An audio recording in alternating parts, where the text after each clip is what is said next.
ओम अंधस्थान्धो भो भक्षीयमहस्थमहो भो भक्षीयोर्दस्तोर्जं भो भक्षीयराजभो खस्थरायस्को खम्भो भक्षीय ओम भ्रवस्वः एतत् अमृतस्वरूपेण भक्ष्योज नैवेद्यं समर्पयामि एकाङ्गाचूर्यं जलं समर्पयामि दक्षिणां प्रदक्षिणां च ओम जद्दत्तं जद्परादानं जद्भूतं जाश्चदक्षिणाः तद्ग्रविश्वकर्मणः सुरदेवे खुनो दधत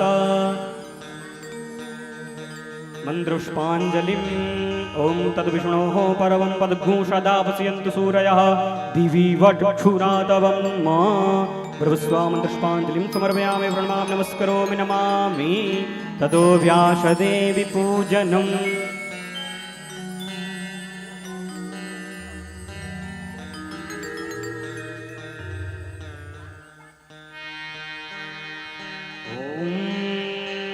नारायणं नमस्कृत्य नरं चैव नरोत्तमं देवीं सरस्वतीं व्यासं ततो जयमुदीरयेत्। आप सभी जोरदार तालियां बजाएंगे। पूज्य व्यास देव का पूजन हो रहा है, माल्यार्पण हो रहा है। माल्यादीनि सुगंधिनि मालित्यादीनि वै प्रभो मया हृतानि पुष्पाणि पूजार्थं प्रतिगृह्यता दक्षिणां नमस्कारान् समर्पयामि ततो आरार्तिक्यम्। आप सभी भगवत श्रद्धालुओं के स्थान पर खड़े हो जाएं। हम सभी भगवान राघवेंद्र सरकार की श्री पुराण पुरुषोत्तम भगवान की पावन आरती करेंगे। माता जी को आप सभी खड़े हो जाए बाबू जी।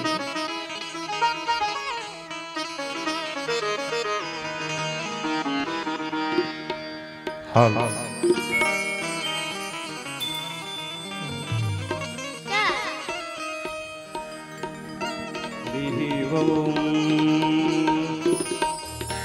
अग्निर्देवता वातो देवता सूर्यो देवता चंद्रमा देवता पशवो देवता रुद्रा देवता तृतीया देवता मरुतो देवता विश्वे देवा देवता बृहस्पतिर्देवतेन्द्रो देवता वरुणो देवता। श्री राम जय राम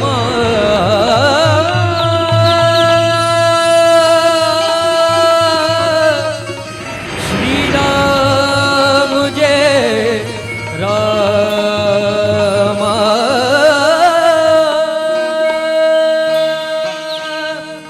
श्री राम जय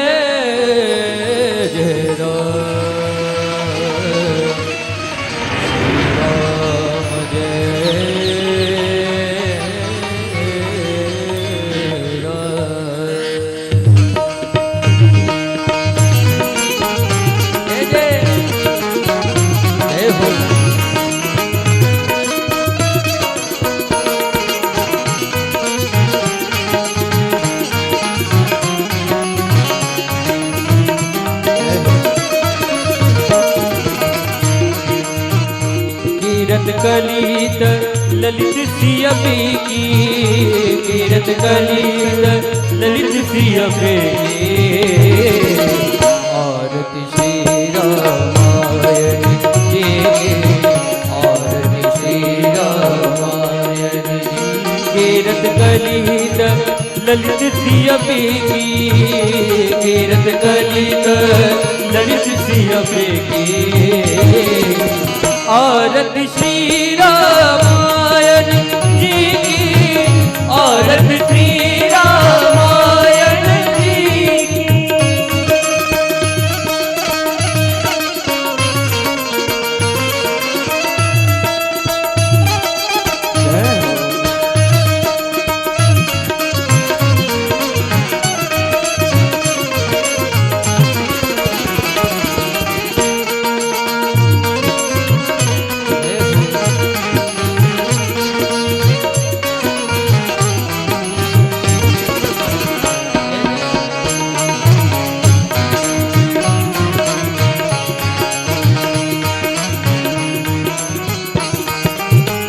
गावत ब्रह्मदिक मुनि नारद वाल्मीकि कवे ज्ञान विशारद ओ गावत ब्रह्मदिक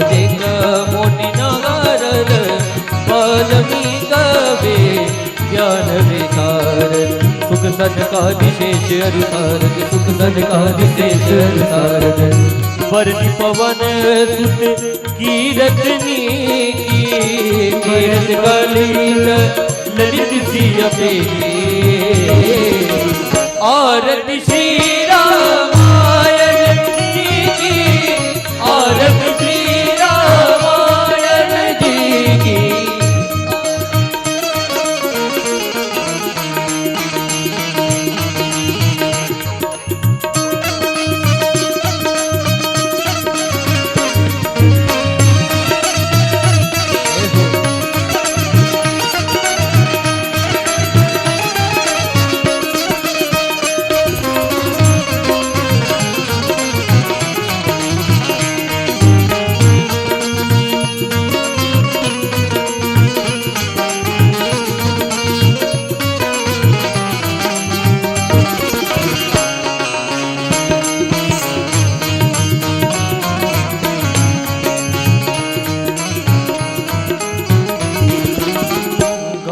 वेद पुराण वतदस छव शास्त्र सब ग्रंथन कोर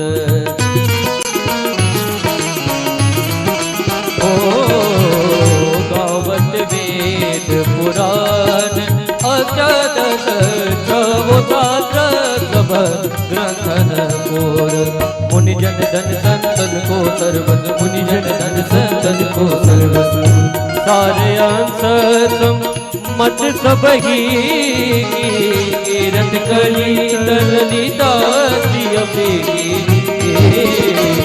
आरती श्री रामायण जी की आरती श्री रामायण जी की आरती श्री रामायण जी की आरती श्री रामायण ओ गावत संतत शंभो भवानी अरुघट संभव मुनि विज्ञानी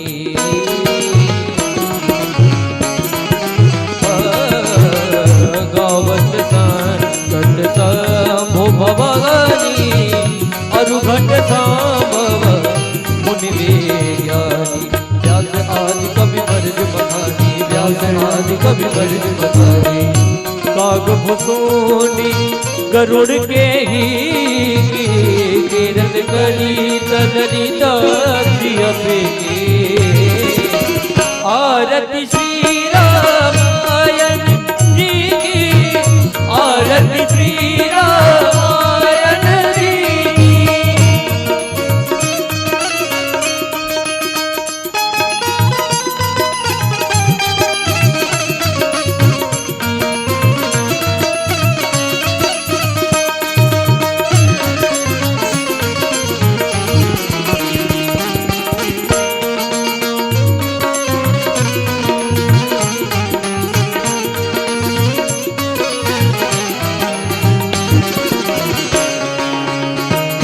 हो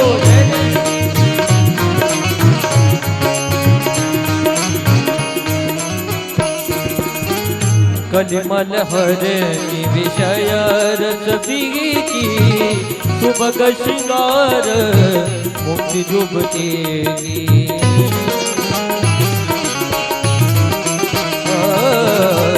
कलिमल हरनि विषय रस की सुबह श्रृंगार मुक्ति जुबतेगी तलन रोग भव मोरी अमीगी तलन रोग भव मोरी अमीगी मात सब विद तुलसी की कीरत कली ललित सिय पेगी आरती श्री रामायण जी की आरती श्री रामायण कीरत कलित ललित सिय पेगी कीरत कलित ललित सिय पेगी आरती श्री रामायण जी की आरती श्री रामायण आरती श्री रामायण जी की आरती श्री रामायण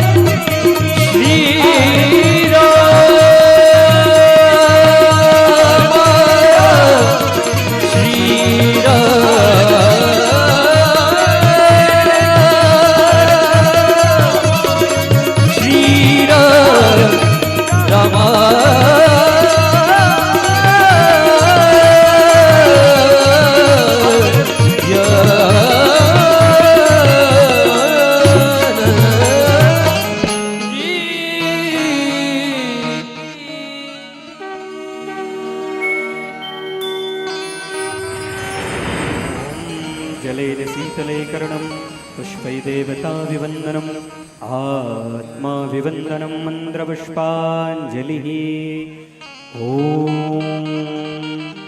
सादासतपाते मद्भूतं प्रय्यामन्द्रस्य काम्यं मा सनिं मेधामयासि कङ्कुस्वाहा ॐ भृगस्वामन्त्रुष्पाञ्जलिं समर्पयामि प्रणवामि नमस्करोमि नमामि प्रेम से बोले राजा रामचंद्र भगवान की जय हो।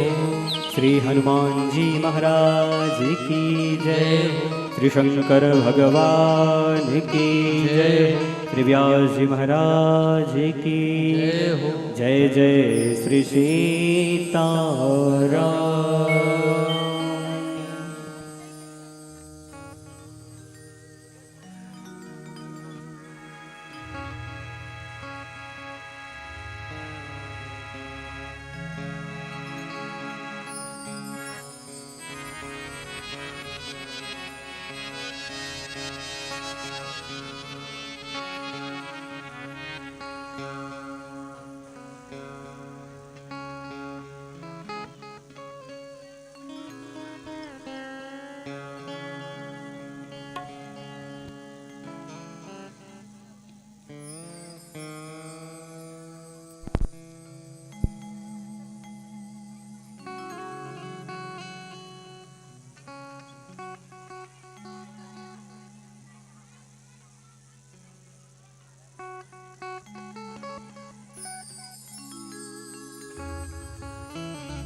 श्री राम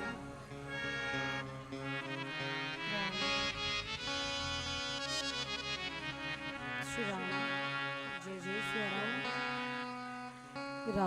जय जय सिया राम श्री राम जय जय सिया राम जय जय सिया राम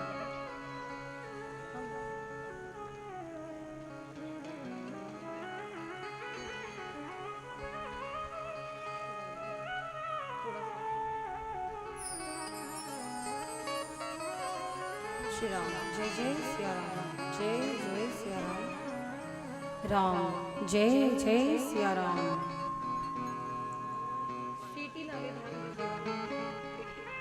श्री राम जय जय सिया राम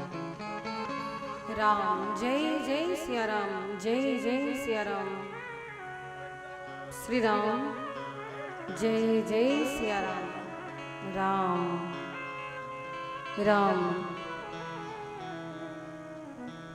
सीताराम राम जय जय सिया राम जय जय सिया राम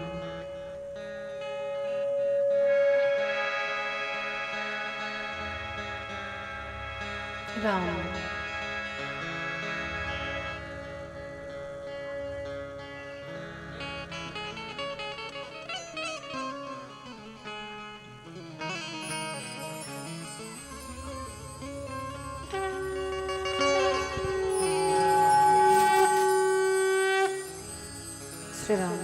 श्री राम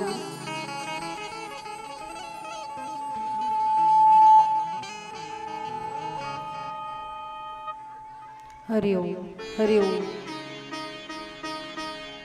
हरि ओम हरि ओम हरि ओम श्री राम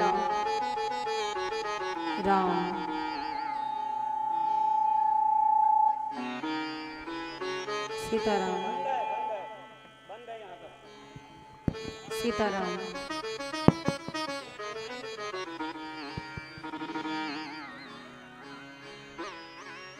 राम इसे बढ़ाइए और ये मेन बाइक बना दीजिए मेन बाइक राम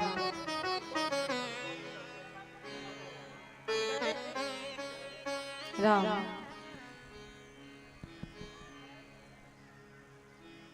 श्री राम श्री राम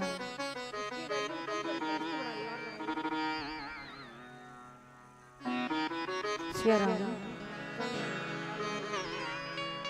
राम सीताराम राम जय जय सिया राम जय जय सिया राम राम राम जय जय सिया राम राम दूर से बोले ताकि आए छटना ना पड़े छटने के आवाज कुछ नहीं होगा।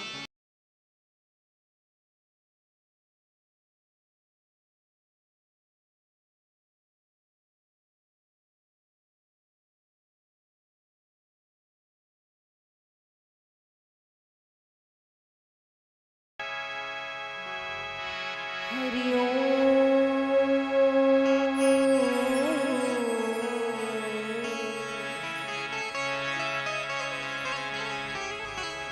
स्वस्ति श्री गणेशाय नमः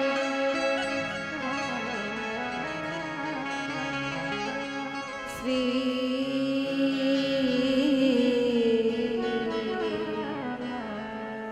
गुरुवे नमः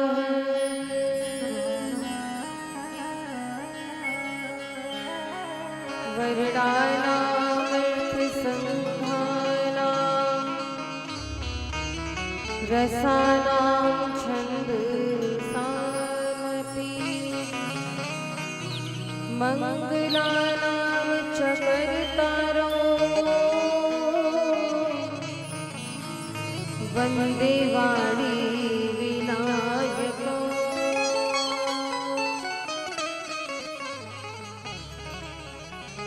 भवानी शंकरो वन्दे श्रद्धा विश्वासरूपिणो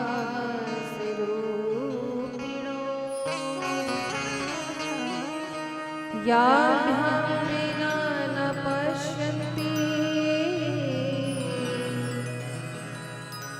सीधा स्वान्तस्थमीश्वरम्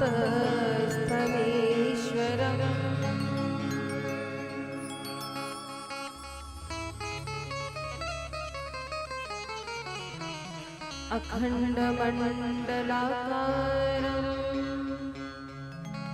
व्याप्तं येन चराचरं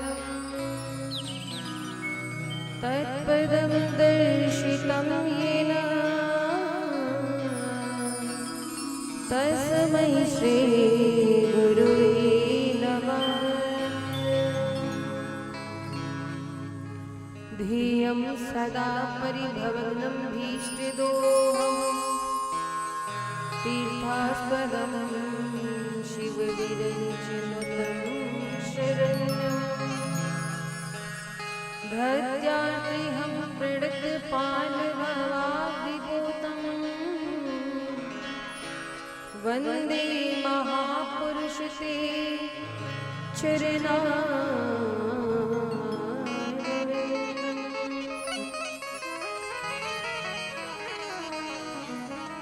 मंगलम कौशलेन्द्राय महनीय गुणाधरे चक्रवर्ती तनुजाय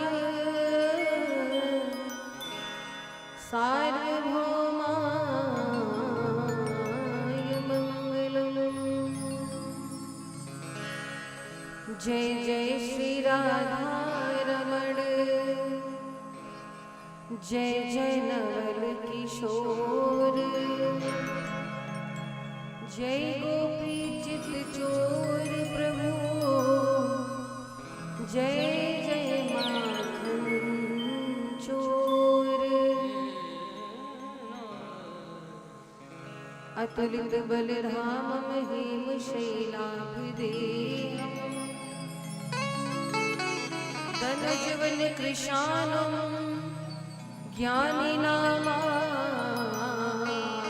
ज्ञानिनामाग्रगण्यं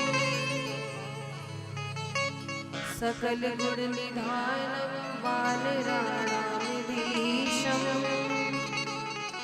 रघुपति प्रिय भक्तं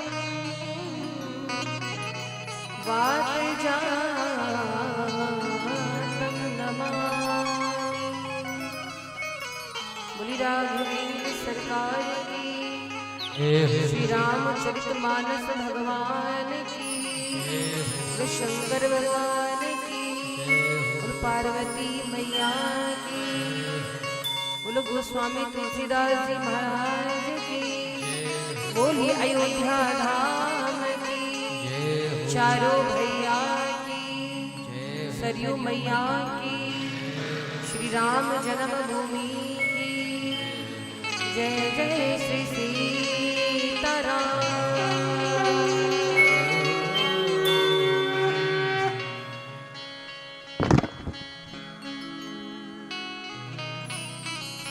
परमाध्यक्ष अनंत कोटि ब्रह्मांड नायक सर्वेश्वरेश्वर पुराण पुरुषोत्तम भक्तवांशाकल्पतरु श्री सीताराम जी की शब्दमयी मूर्ति श्री रामचरितमानस की पावन कथा का आज द्वितीय दिवस है। खगड़िया जिले के चतरा ग्राम में आयोजित भगवान शिव के पवित्र प्रांगण में 9 दिवसीय श्री राम कथा रूपी ज्ञान गंगा प्रवाहित हो रही है। आप सभी ग्रामवासी भक्तगण बड़े भाव के साथ श्रद्धा के साथ भगवान की इस लालित्य में गाथा का श्रवण लाभ प्राप्त करके अपने जीवन को धन्य बना रहे हैं। आज हम सभी भगवान की दिव्य कथा को सुनने सुनाने का उपक्रम आरंभ करेंगे।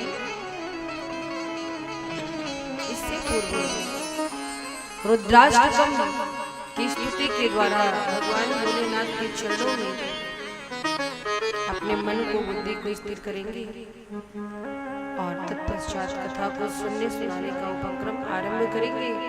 आज की कथा बड़ी ही दिव्य है, बड़ी ही पावन है। भगवान भोलेनाथ और माता पार्वती का दिव्य विवाह उत्सव है।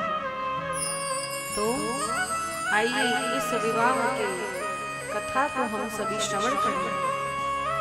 कुछ क्षणों के लिए मन को बुद्धि को भगवान शिव के चरणों में स्थिर करेंगे और भाव के साथ सभी रुद्राष्टकम का पाठ करेंगे।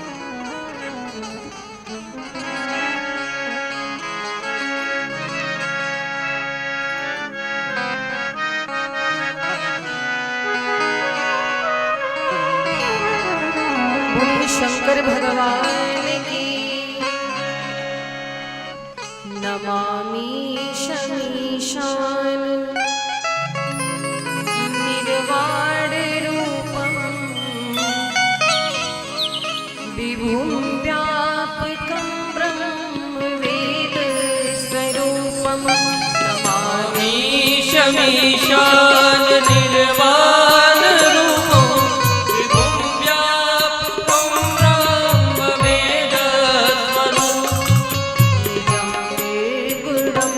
निर्विकल्पं निरीहं चिदाकाशमाकाशभासं भजेऽहम्।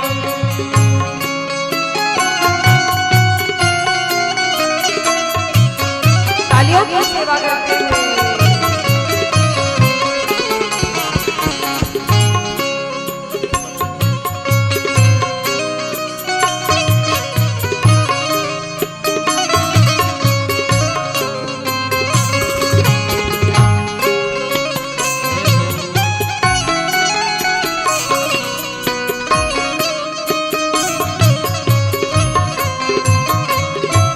निराकार मोकार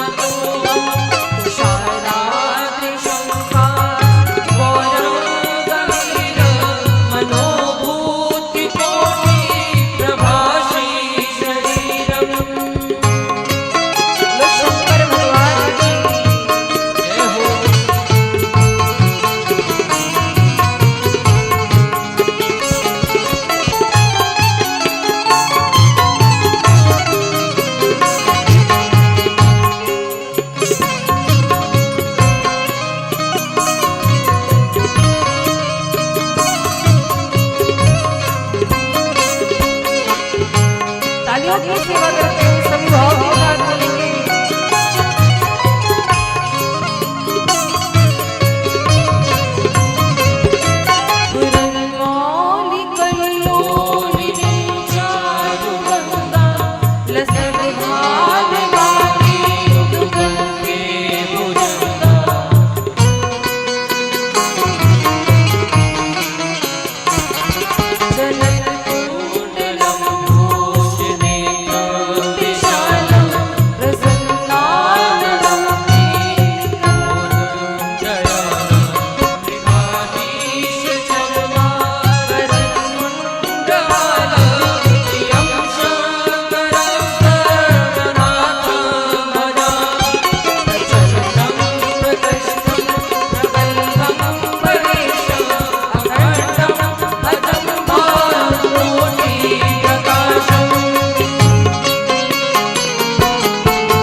शंकर भगवान की। कल द्वितीय दिवस की कथा में आप सभी ने माता सती और शिवजी का चरित्र श्रवण किया। कितने भक्त कल कथा में आए थे? हाथों को उठाइए, बताइए। बहुत सुंदर बात है। कल की कथा में आप सभी ने भगवान शिव और मां सती की कथा सुनी है ना। कल की कथा से हमें क्या शिक्षा मिलती है? क्या शिक्षा मिलती है? कि हमें अपने से बड़ों की बात माननी चाहिए। अच्छा, जितने भक्त इस प्रांगण में बैठे हैं उन तक मेरी आवाज जा रही है? आप लोगों को मेरी आवाज स्पष्ट सुनाई दे रही है? पीछे के भक्तों से सुनाई दे रही है? बिल्कुल साफ सुनाई दे रही है। पता चले महाराज हम यहाँ बोलते जाएं, आप सिर ऐसे हिलाते जाएं। कम से कम हमको पता होना चाहिए ना कि आप तक हमारी आवाज पहुंच रही है। देखिए, मैं प्रायः ये बात निवेदन करती हूँ, यहाँ पर भी करूँगी कि श्री राम कथा गाने का मेरा उद्देश्य क्या है? स्वांतः सुखाय का। गोस्वामी तुलसीदास जी कहते हैं कि राम जी की कथा की रचना हमने की। इस कथा की रचना का मुख्य उद्देश्य क्या था? गोस्वामी जी कहते हैं स्वांतः सुखाय के लिए। सबसे पहले अपना सुख देखो। और कौन सा सुख? गोस्वामी जी कहते हैं कि ये कथा की रचना हमने की अपने सुख के लिए। इसे लिख करके, इसकी रचना करके मेरे मन को बड़ी शांति मिली, संतुष्टि मिली। तो कथा गाने का मुख्य उद्देश्य तो स्वांतः सुखाय का है। किंतु हम हमेशा यही प्रार्थना करते हैं श्री राघवेंद्र सरकार से कि हमारे द्वारा कही गई कथा से समाज में सोया हुआ एक भी कुंभकर्ण यदि जाग जाए तो कथा कहना हमारा सार्थक हो जाए। किसी रावण को प्रभु राम जी का शक्ति बाण लग जाए तो हमारा कथा कहना, आपका कथा सुनना सार्थक हुआ। और कोई एक भीषण प्रभु श्री राम जी के शरण में चले जाए तो हमारा कथा कहना, आपका सुनना सार्थक हुआ।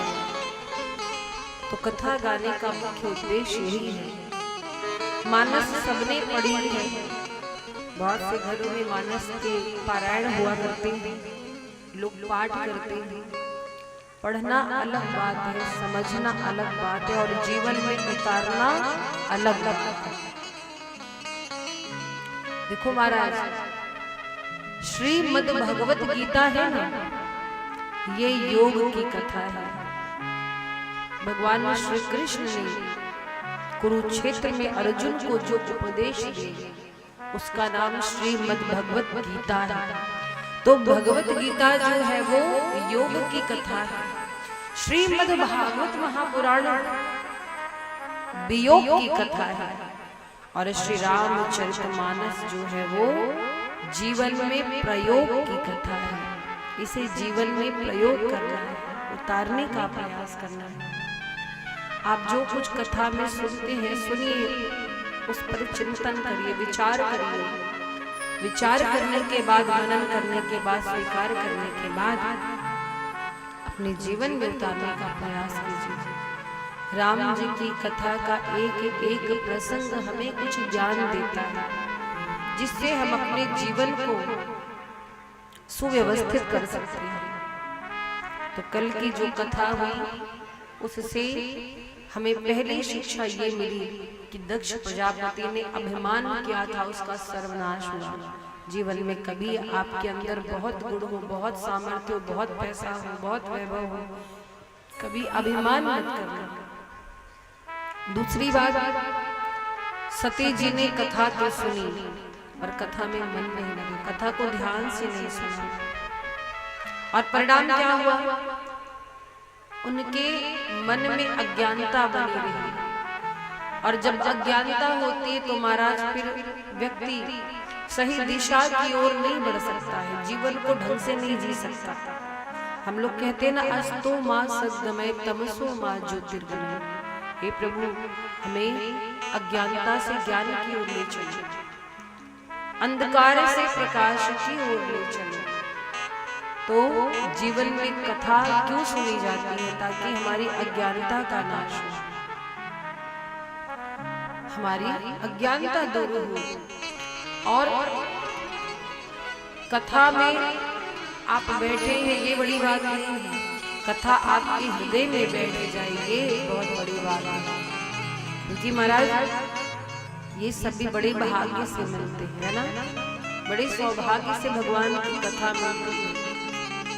आप सभी ग्रामवासी बड़े सौभाग्यशाली हैं, आप सभी का सहयोग है इस कथा में, तन मन धन से आप सभी पूरा सहयोग कर रहे हैं। इसके लिए आप सभी का बहुत बहुत आभार है। इस प्रांगण में उपस्थित हमारी श्रद्धामयी माताएं, आप सभी को जय जय श्री सीताराम। बाल गोपाल सीताराम, बाल गोपाल मंडली, देखिए कितना बढ़िया सीताराम बोल रही है सब। ये तो आने वाले कल है, इस देश के भविष्य। हमारा जो भी बुजुर्ग, जो भी भगवान की कथा के सुरक्षित श्रोता बैठे हैं, आप सभी को सादर जय जय श्री सीताराम। एवं मंच पर उपस्थित भगवान के सभी भक्त, सामवेद, साधक, गंधर्व, हमारे मुख्य यजमान जी जिनका बहुत बड़ा सहयोग है, जो यजमान बने हुए हैं और पुण्य लाभ अर्जित कर रहे हैं, हमारे मुख्य यजमान जी, आपको भी सादर जय जय Shri Sitaram. YouTube, Facebook live के माध्यम से घर बैठे कथा को श्रवण कर रहे सभी भक्तों को सादर जय जय श्री सीताराम। तो जीवन में अभिमान का त्याग करिए, अज्ञानता को दूर करिए और तीसरी बात, अपने से बड़ों की बात मानिए। आपके बड़े आपको कुछ निर्देश दे, आपको समझाएं तो कभी उन्हें शत्रु मत मानो, क्योंकि बड़े सदैव हमारा भला चाहते हैं।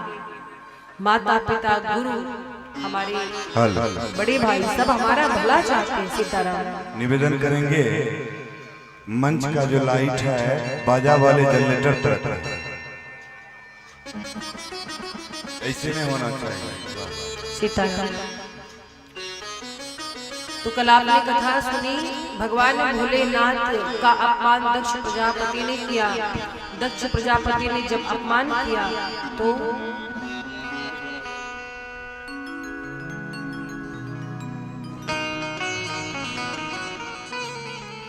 दक्ष प्रजापति ने अपमान किया और अपमान के बाद मन में बैर बैठ गया। कहते हैं कि मन में कभी कपट नहीं लाना चाहिए। रिश्तों में अगर गांठ पड़ जाती है ना, तो पहले जैसा प्रेम नहीं रह जाता। रही मन धागा प्रेम का मत तोड़ो चटकाए, जोड़े थे फिर ना जुड़े और जो जुड़े तो गांठ पड़ जाए। एक बार किसी रिश्ते में दरार आ जाए तो फिर वो पहले वाली बात नहीं रहती है। दक्ष प्रजापति ने भगवान भोलेनाथ को नीचा दिखाने के लिए, अपमानित करने के लिए वाजपेयी यज्ञ किया और यज्ञ का जो संकल्प था, यज्ञ का जो उद्देश्य था वो अच्छा नहीं था, शुभ नहीं था। इसीलिए यज्ञ में बाधा आई और महाराज भगवान भोलेनाथ को निमंत्रण नहीं दिया। अपनी बेटी सती को निमंत्रण दक्ष प्रजापति ने नहीं दिया। फलस्वरूप माता सती ने मायके जाने की, पीहर जाने की जिद की। भोलेनाथ ने समझाया, भोलेनाथ की बात मैया ने नहीं मानी। और क्या हुआ, वहां जाकर जब शिव जी का अपमान देखा तो शिव जी का अपमान सहन नहीं हुआ। अपने शरीर को माता सती ने त्याग दिया। शरीर त्यागने के बाद हाहाकार मचा। भगवान शिव ने वीरभद्र को भेज करके दक्ष के सहित उसके यज्ञ का विध्वंस कराया। कल चर्चा हो रही थी कि मां सती ने जब अपना शरीर छोड़ा तो मन में कामना थी। कौन सी कामना? कि हे प्रभु, यदि शिव जी के चरणों में मेरा प्रेम अटल है, सच्चा है, तो मुझे पति के रूप में सदैव भोलेनाथ ही मिले। और महाराज वो प्रार्थना प्रभु ने स्वीकार की। सती मरत हरि सन बरु मांगा, जन्म जन्म शिव पद अनुरागा। दरबारी। और तेहि कारण हिम गिरि ग्रह जाई, जन्मी पार्वती तनु पाई। गोस्वामी जी कहते हैं कि मां सती ने जब प्रार्थना की तो उनका अगला जन्म पार्वती रूप में हुआ। पर्वत राज के यहाँ जन्म लिया, इसलिए पार्वती नाम पड़ा। बोलिए पार्वती मैया की। सती मरत हरि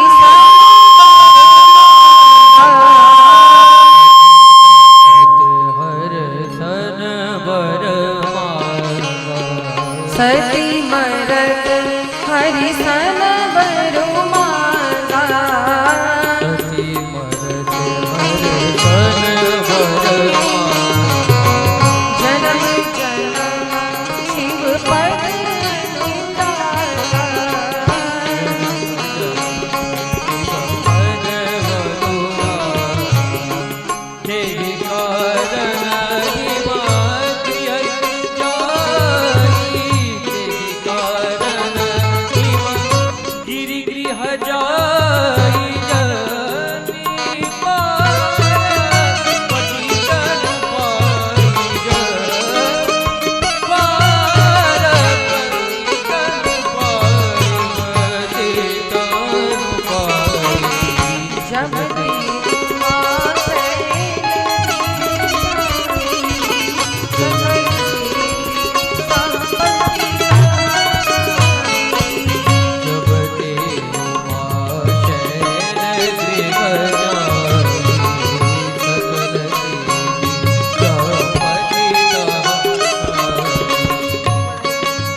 सकल सीता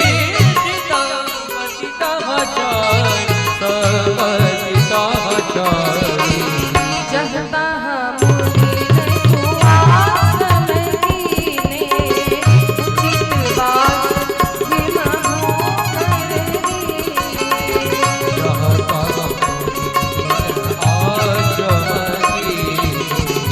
उचित बात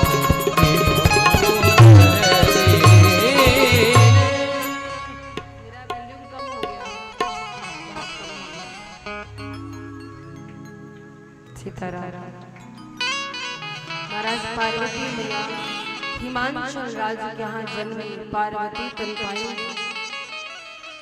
जब ऋषियों मुनियों ने सुना कि माँ जगदम्बा का आगमन हो चुका है पर्वतराज हिमालय के यहाँ, तो सारे ऋषि मुनि सभी पहुंच गए और वहीं पर आसपास के स्थानों पर आश्रम बना करके निवास करने लगे, जप करने लगे, यज्ञ करने लगे।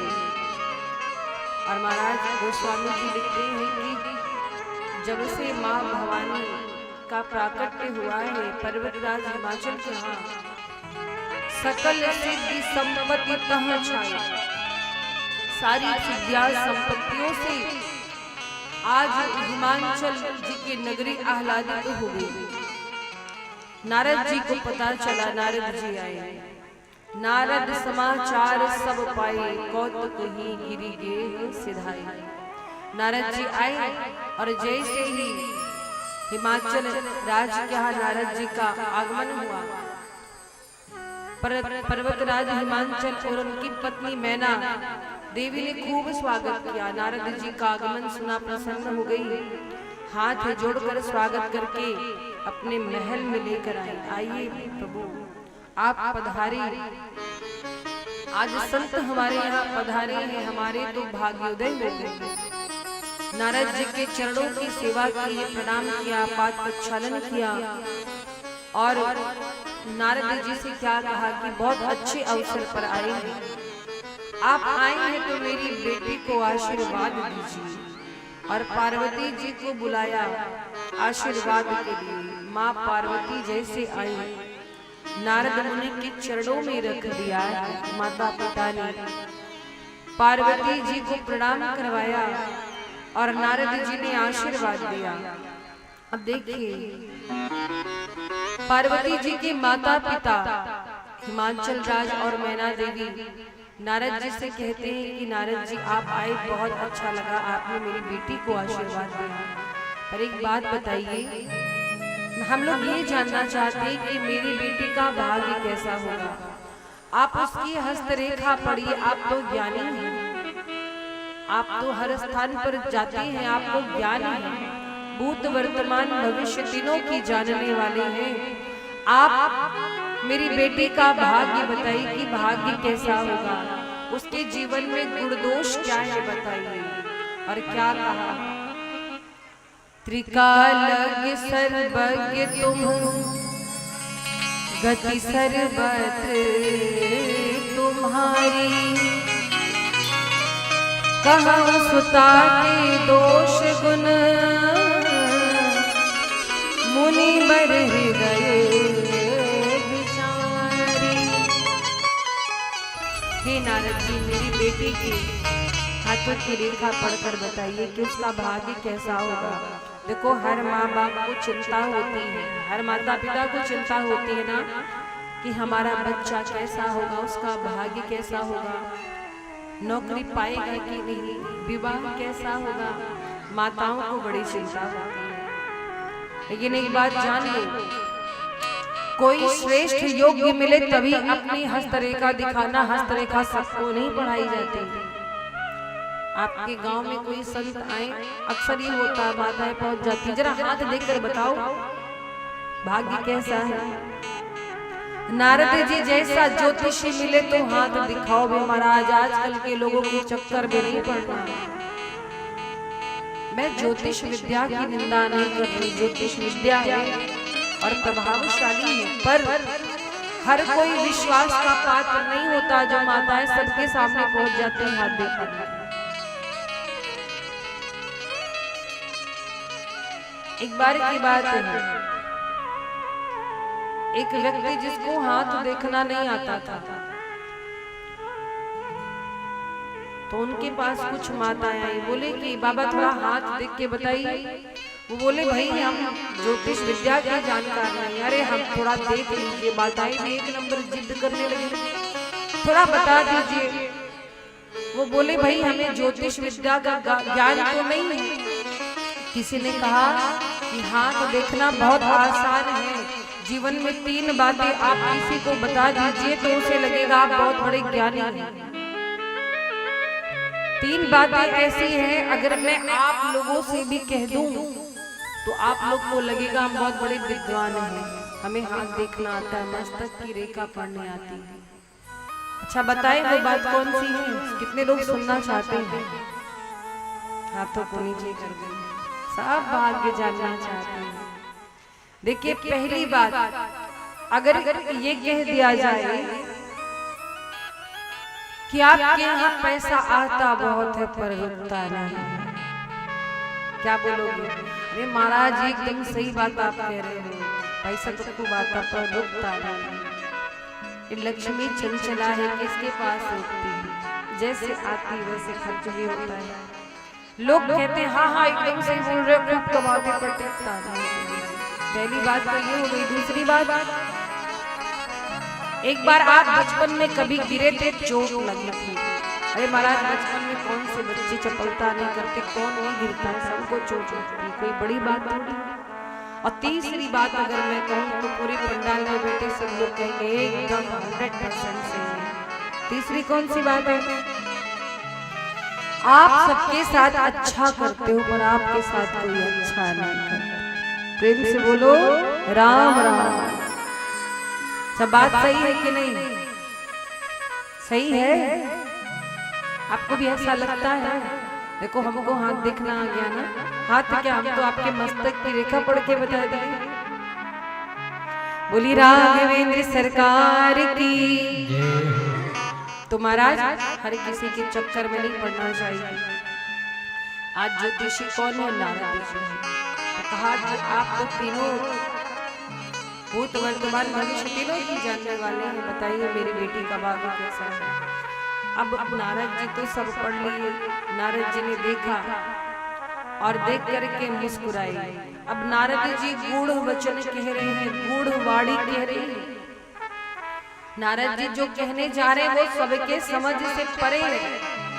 नारद जी ने क्या कहा? कह मुनि बिहसी गूढ़ मृदु बानी, सुता तुम्हारी सकल गुड़ खानी। हे मैना देवी, आपकी जो बेटी है ना वो गुड़ों की खान है, उसके अंदर गुड़ ही गुड़ है।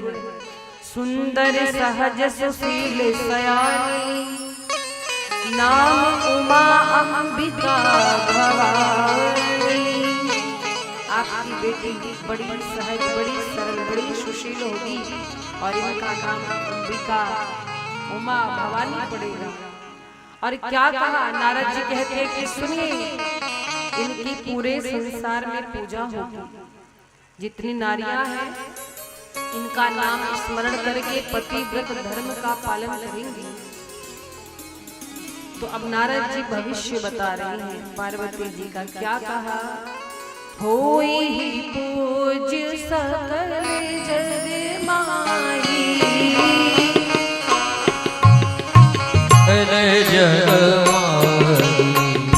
होई पूज सकल जग माई, होई पूज सकल जग माई। एहि सेवत कछु दुर्लभ नाई,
सुलक्षणों से युक्त है, कोई कमी नहीं है इसके अंदर। आपकी बेटी का नाम स्मरण करके संसार की समस्त नारियां पतिव्रत धर्म का पालन करेंगी। हाँ, बेटी में तो कोई कमी नहीं है, लेकिन जैसे लेकिन कहा माता पिता को चिंता हो गई सरकार, लेकिन क्या बोले बेटी में तो कोई कमी नहीं, इसका भाग्य एक नंबर है, पर इसका जो होने वाला पति है उसके अंदर थोड़ी समस्या है। मैना मैया कहती है क्या कमी रहेगी पति में? बोले पति का थोड़ा सा व्यवहार स्वभाव स्वरूप अलग होगा। कैसा? कहते हैं नारद जी, अगुण अमान मातु पितु हीना, उदासीन सब संशय छीना। आपकी बेटी का जो होने वाला पति होगा, यानी आपका होने वाला दामाद, उसके अंदर थोड़ी समस्या, वो अगुण होगा, अमान होगा, मातु पितु हीना। देखो नारद जी यहाँ गूढ़वाणी बोल रही, अगुण कहा तो मैना मैया पार्वती जी की माँ सोची कि उसके अंदर कोई गुण ही नहीं होगा, लेकिन अगुण का मतलब यहाँ क्या है? सत रज तम तीनों गुणों से जो परे होगा, त्रिगुणातीत होगा, तीनों पर जिसने विजय प्राप्त कर ली। पर यहाँ अर्थ कुछ और लगा रहे। तो क्या कहा कि अगुण अमान, जिसके मन में कोई भी अभिमान नहीं होगा, और माता पिता नहीं होंगे। अब महाराज शिव जी कौन है? अजन्मा है, माता पिता कहाँ है? तो पार्वती जी की माँ ने सोचा कि जो हमारा होने वाला दामाद है वो अनाथ होगा, उसके माता पिता ऊपर चले गए होंगे। हाय मेरी बेटी ऐसे घर में गई। आइए क्या कहा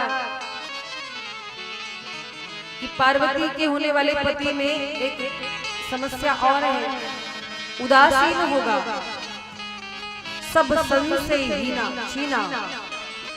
संशयहीन मतलब लापरवाह होगा, उसे अपनी भी कर ले रहेगी, दूसरों की क्या करेगा। और क्या कहा? जोगी जटिल अकाम मन, नगन अमंगल वेश, अस स्वामी एहि कहाँ मिलही, परिहस्त असिरे। आपकी बेटी का पति जोगी होगा, योगी वैरागी होगा, और जटिल निष्काम हृदय, जटाधारी होगा, बड़ी बड़ी जटाएं होंगी, उसके हृदय में कोई कामना नहीं होगी, निष्काम होगा, नंगा होगा, अमंगल वेश वाला होगा, ऐसा पति मिलेगा। और ये बात हम नहीं कह रहे, इसके हस्त की रेखा कहती है। अब मैना देवी तो सर पीटने लगी, हाय मेरी राजकुमारी पार्वती, इतने नाजों से हम इसे पाल रहे हैं, हमारी राजकुमारी, इसके भाग में ऐसा पति दिखा। अब मुनि नारद की वाणी सुन करके माता पिता पार्वती जी के बड़े दुखी हो गए कि बेटी इतनी प्यारी है, इतनी सुंदर है, मेरी राजकुमारी इतनी कोमल, ऐसे घरी से मिल जाएगा, ऐसा वर मिल जाएगा। तो क्या कहा? कहते हैं कि नारद जी क्या कोई उपाय नहीं, कुछ ले दे करके काम बन जाए, दुल्हा बदल दीजिए। नारद जी गुस्सा आए, कहते सुनिए, भाग्य को बदला नहीं जा सकता है मैना देवी।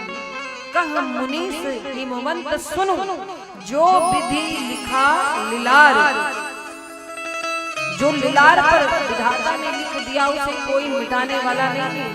देव धनुज नर नाग मुनि को न मेटनहार। जो दिमाग पर, जो हमारी लीलार पर, माथे पर विधि ने यानी विधाता ने अंकित कर दिया, अपने से कोई भी हटा नहीं सकता। कहते नारद जी फिर क्या होगा, कोई उपाय है? नारद जी कहते तदपि एक मैं कहूं उपाय, तदपि एक मैं कहूं उपाय, एक उपाय है, एक रास्ता है। क्या?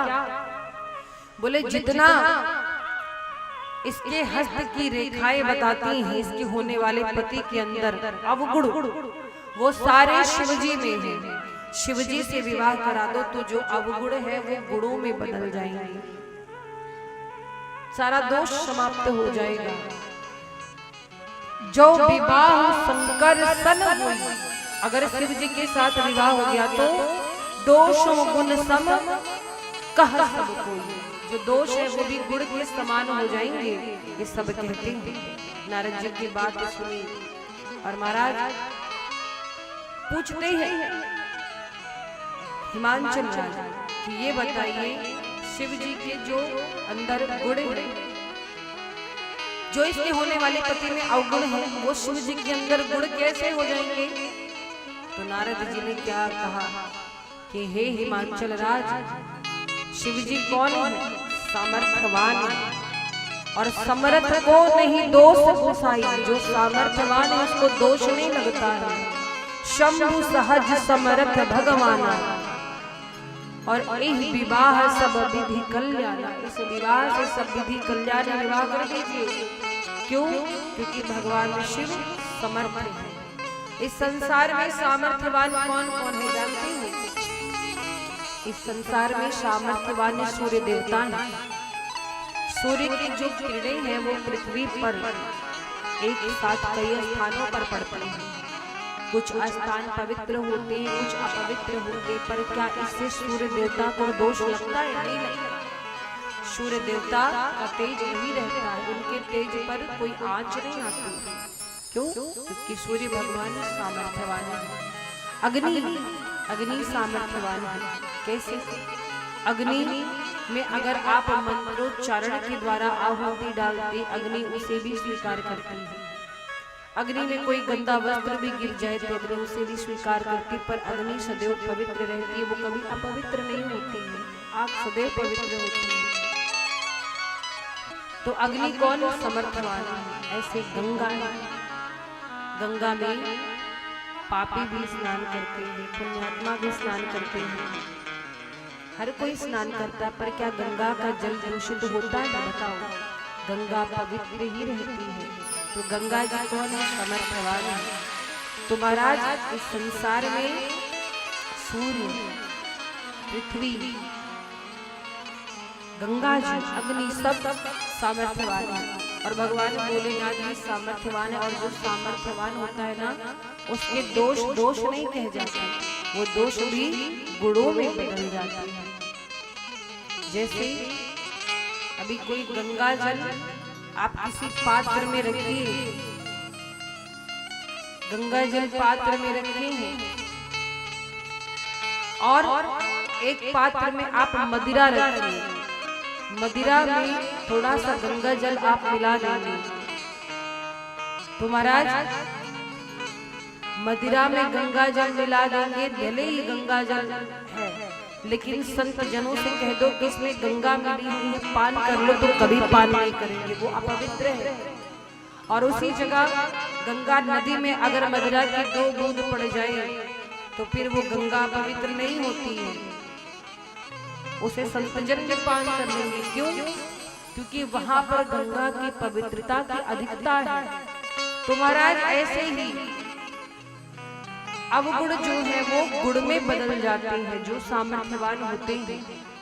और इस बात को सुन करके मैना मैया के मन में दुख हुआ, कहती हैं कि घर और बर अगर अनुरूप मिले तभी विवाह करूंगी, बेटी को ऐसे किसी के साथ नहीं बांध दूंगी, मेरी राजकुमारी है, मैंने नाजों से पाला है, विवाह तो बढ़िया ही करूंगी, ऐसे वैसे घर नहीं भेजूंगी। महाराज एक बात है, बेटी का विवाह सोच समझ के करना चाहिए। एक बात जानो, विवाह एक यज्ञ है, विवाह एक यज्ञ है, ये कोई मनोरंजन का विषय नहीं है। 2 कुल 2 परिवारों का मिलन होता है, एक विवाह से न जाने कितने रिश्ते जुड़ते हैं, इसलिए विवाह सोच समझ के करना चाहिए। बेटी का विवाह वो बेटे का विवाह, आपको सदैव ये ध्यान रखना चाहिए। आप बेटी के विषय में अपने बच्चों के बारे में जानते कि हमारा बच्चा कैसा है, उसका स्वभाव कैसा है, तो उसके अनुरूप ही घर वर या कन्या का तलाश करें, खोजे। क्योंकि अगर कभी कभी मैंने देखा है कुछ बच्चे बहुत बिगड़े होते, जैसे कोई बेटा हो वो किसी की न सुनता हो, मनमानी करता हो, मदिरा पीता हो, सबसे झगड़ा करता हो, तो कुछ लोग बोलते शादी कर दो सुधर जाएगा। अरे जो आपसे नहीं सुधर रहा है, किसी की बेटी का जीवन बर्बाद होगा, क्या फायदा, बोलो। तो इसीलिए ये ध्यान रखो, विवाह ऐसे परिवार में करो जिससे आगे चलकर रिश्ते बने रहे, गड़बड़ी नहीं हो। जैसे आप सामान्य वर्ग की हैं और बहुत बड़े घर में विवाह कर दिया, बेटी को भेज दिया, तो महाराज कहीं मिल गए गड़बड़ लोग तो बात बात पे ताने ही मारेंगे। बोलो, तुम्हारे पिता ने कभी इतनी सुविधा दिखाई थी जो आपके ससुराल में तुम्हें अच्छा लग रहा है? तुमने कभी आंखों से देखा था? बहुत सी जगहों पर ऐसी बातें होती, सभी एक जैसे नहीं होते महाराज। तो अपना लेवल देख करके विवाह कीजिए, बेटे के स्वभाव को देखकर विवाह कीजिए, बेटी हमारी कैसी है। अच्छा ये भी नहीं, कभी कभी बेटियों में भी कमी होती है लेकिन लोग विवाह कर देते हैं, पर अपने घर की मुसीबत किसी के घर मत भेजो। जो बेटी आपके कहने में लिए संस्कारवान नहीं है, वहां जाकर के वैसे ही करेगी। इसीलिए विवाह सोच समझ करके करें। कुछ लोग देखते हैं कि सरकारी नौकरी वाला लड़का हो तभी विवाह करेंगे, आजकल तो खूब चल रहा है। अरे महाराज, सरकारी नौकरी जिनकी नहीं, क्या उनका विवाह नहीं होगा? क्या वो ऐसे रहेंगे? जरूरी सरकारी नौकरी? अरे लड़का अच्छा पैसा कमाता हो, आपकी बेटी को खुश रख सके, इतना ही बहुत है। और पैसे से ज्यादा ये देखो कि लड़के में कोई कमी ना हो, उसका चरित्र अच्छा हो, व्यवहार अच्छा हो, वो अपने माता पिता का, पत्नी का सम्मान करने वाला हो। तो सदैव पैसा और रंग मत देखो। कभी कभी बहुत सुंदर कन्या के चक्कर में रहते, बहुत सुंदर लड़की मिलेगी, खूब दहेज लेकर के आएगी, तभी विवाह करेंगे। हमारा चेहरा खूब सुंदर है और कर्तव्य कुछ है ही नहीं, तो चेहरा कितने दिन काम देगा? कर्तव्य भी होना चाहिए कि नहीं? अगर कोई कन्या घर के कार्य अच्छे से नहीं कर सकती, किसी की सेवा नहीं कर सकती, बस सुंदरता, ये तो सुंदरता कितने दिन होती है, एक समय आता है कि सुंदरता ढल जाती है, पर रह क्या जाता है इंसान का कर्तव्य, उसकी कीर्ति, उसके कर्म। तो कर्म देखो, कर्म अच्छा होना चाहिए सभी के लिए, चाहे वो बालक हो चाहे बालिका हो। तो विवाह सोच समझ के करना चाहिए। आज यही बात कहती है, मैं ना देख कि बेटी का विवाह करूंगी तो ढंग से करूंगी, अगर योग्य वर मिलेगा तो ही करूंगी, नहीं तो मेरी पार्वती मुझे प्राणों के समान प्यारी है, कूद जाऊंगी, आग में जल जाऊंगी, पर्वतों से कूद जाऊंगी, पर पार्वती का विवाह नहीं होने दूंगी, ऐसे ही रखूंगी। महाराज इस प्रकार से कह करके मां मैना बड़ी दुखी होती है। पार्वती मैया ने आज नारद जी के वचनों को सुन लिया था, नारद जी के वचनों को शिरोधारी किया। हिमांचल राज कहते हैं कि हे नारद मुनि, आपने कहा कि पार्वती का विवाह यदि शिवजी से भगवान भोलेनाथ से कर दिया जाए तो सारे दोष मिट जाएंगे, भोलेनाथ मिलेंगे कैसे? नारद जी कहते हैं ऐसे नहीं मिलेंगे, आपकी बेटी को कड़ी तपस्या करनी पड़ेगी, कठिन व्रत का पालन करना पड़ेगा, तब भोलेनाथ प्रसन्न होंगे, और प्रसन्न होंगे तब पति के रूप में मिलेंगे।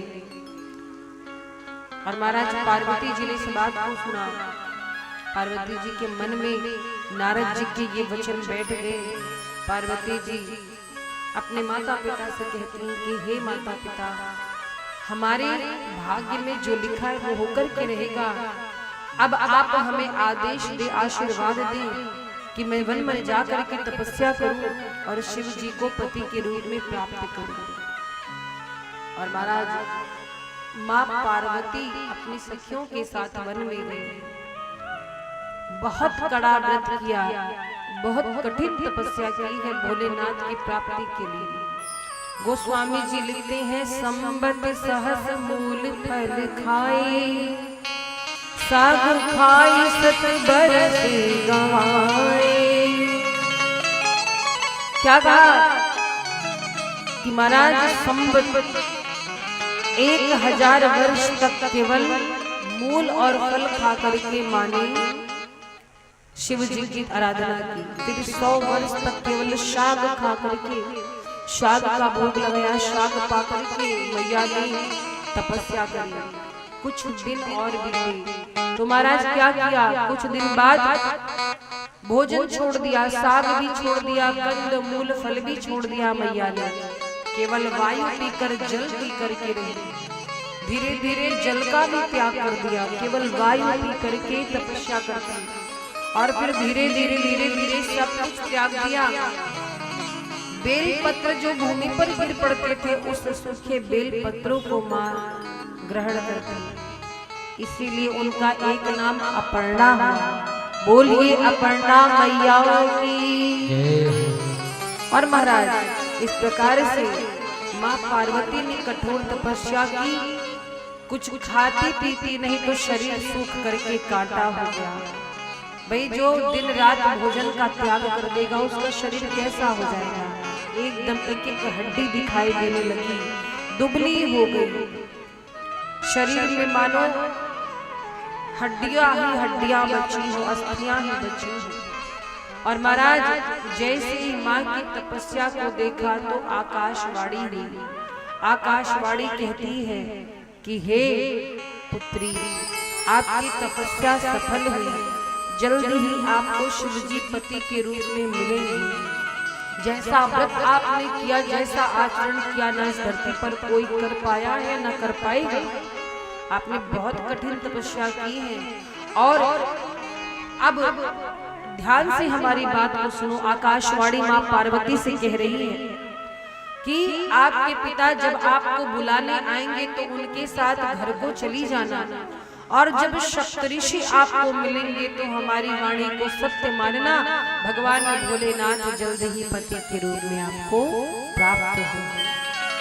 महाराज मां की प्रार्थना प्रभु ने स्वीकार की। अपने पिता के साथ मां पार्वती घर को गई। कुछ समय बीता। अब देखो ये चरित्र जो आप सुन रहे हैं ये तो पार्वती जी का चरित्र है। अब शिव जी का चरित्र सुनिए। सती जी का जब पार्वती रूप में अवतार हुआ आप तब की कथा सुन रहे थे। सती जी के जाने के बाद शिव जी का क्या हुआ था। जब से मां सती का शरीर छूटा था भगवान भोलेनाथ को वैराग्य हो गया था। भगवान भोलेनाथ किसी से बात ना करते, केवल और केवल श्री राम जी के भजन में लगे रहते। श्री राम नाम का उच्चारण करते, जो मिलता उससे भी भगवान श्री राम जी की चर्चा करते। वैराग्य हो गया था भोलेनाथ को। और महाराज